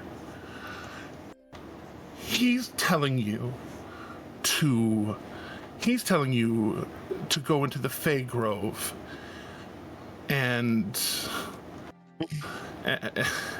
and go to that old lady's house. Or what was Ilshava, I think was the Lady Ilshava's house. I don't know. Above table, is that one of the ones we have? Have we crossed this lady's path already? No. Okay. Not her path, but Artagan's, yes. But she did something, and this archfey came in and invaded her home, and well, not just one, but a bunch of other misfit fey coming over. There's a whole. I'd be careful. And pointing to y'all getting that information on the now southern side of the waterfall. Pointing over to kind of the next little islet, that area next door. Most of them keep to the Fey Grove area because they know that they'll safety in numbers and all that. But I'd be careful. Going over there. Apparently, my partner is trying to get your things stolen and your mind addled and losing days of time dreaming of gods know what. After that last comment, I would look at the partner who said the Artagan's Lodge part, and I'd like to kind of like glitch my echo in and out and say, "Yeah, no, I can't go back to the Feywild. They messed me up." Go ahead and make an intimidation check with advantage. Yeah, no. No. I wasn't going to start back with the scaring people with the echo, but he frustrated me.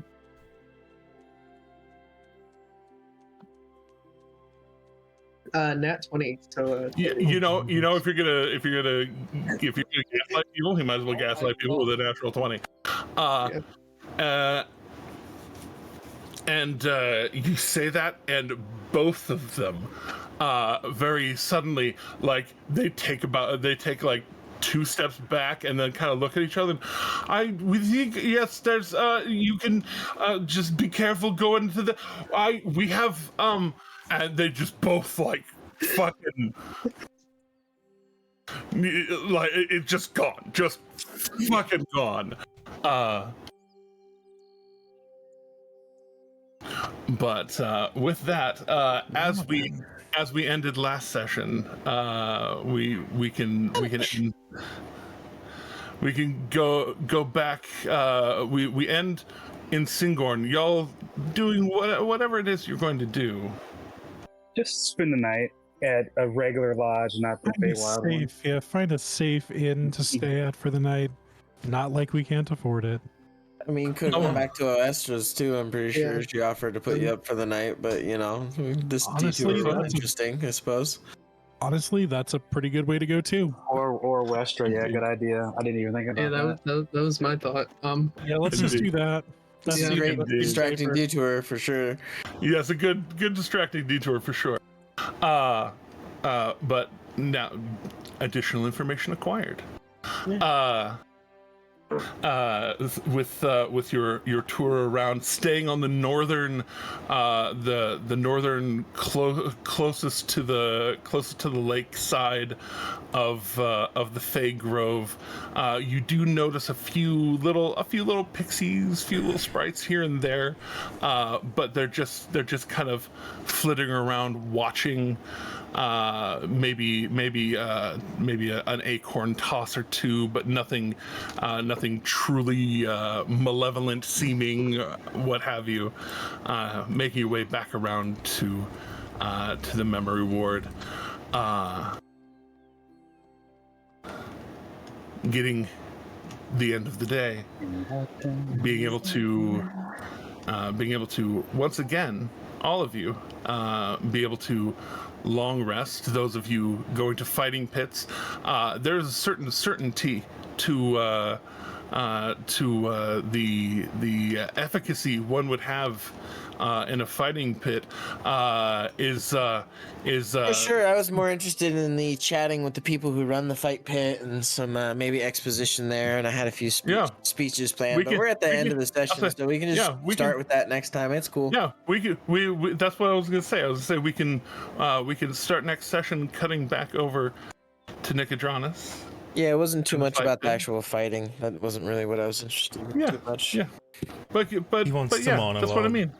No dialogue. It's back and forth. Sorry for taking that amount of time on that. Cutting back to the withered bird. We will start next session with that, because well, I know we don't have a hard cutoff time, but apparently my partner likes me. And likes me around. And on the weekend I don't have my kid. Yeah, I'm sorry. sorry, dog. But I'm just thinking shit. It's cool. I know. I love you too. But yeah. So we'll be back next week, as we often are. Those of you who came in and rated, thanks for hanging. There are the following buttons and subscribing buttons if you've got the Amazon Prime sub that you're not using, or if you really feel strongly about it. We prefer Patreon. Patreon.com/what'suponad20. Link tr.ee/what'suponad20, wherever you find us, and support us. We appreciate it, even if it is just watching and hanging out for a while.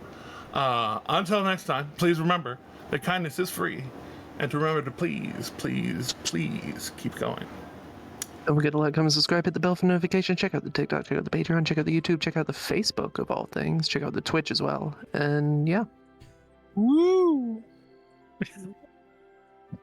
Alrighty then. I guess until next time. And we don't ask Brandon Sanderson to sponsor us this time? All right, I was waiting on it.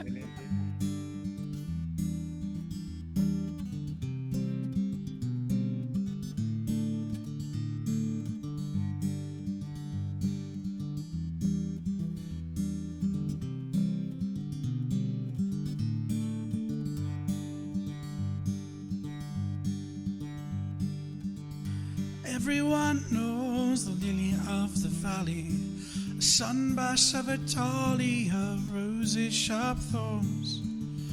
But the prettiest, sweetest of the flowers only grows on the farther shore.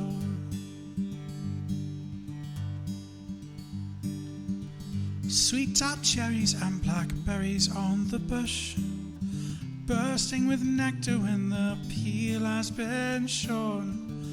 But the sweetest and most bountiful of orchards only grows on the farther shore.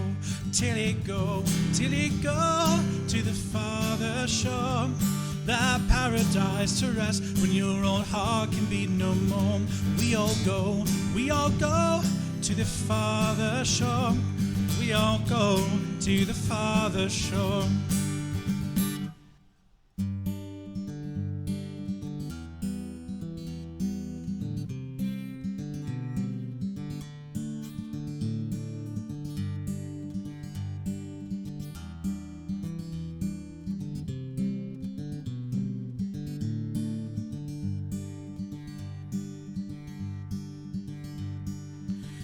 Wild temptations haunt this earthly coil.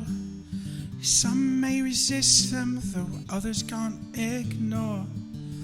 But the promises of pure imagination take us all to the farther shore. It must be everything that everyone was promised. It must be all that we could ever want and more. It must be better than the love we leave behind us. They only know on the farther shore. Till we go to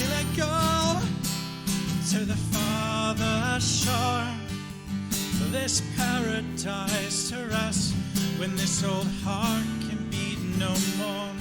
We all go to the farther shore. We all go to the farther shore.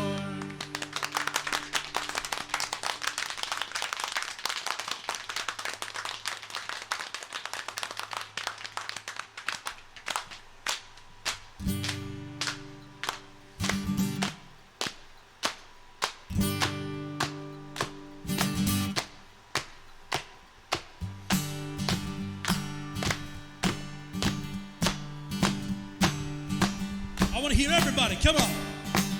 Till I go to the farther shore. Till I go now, yeah. Rest, when this old heart can be no more. We all go to the farther shore. Let me hear you now. To the farther shore. Show a grin, wake the dead. Till I go to the farther shore. Till I go now, yeah. Rest, when this old heart can be no more. We all go to the farther shore. Let me hear to the farther shore. Let me hear your voices, everyone. To the farther shore. Sing it, everyone. To the farther shore. Thank you very much, everyone. In memory of a friend.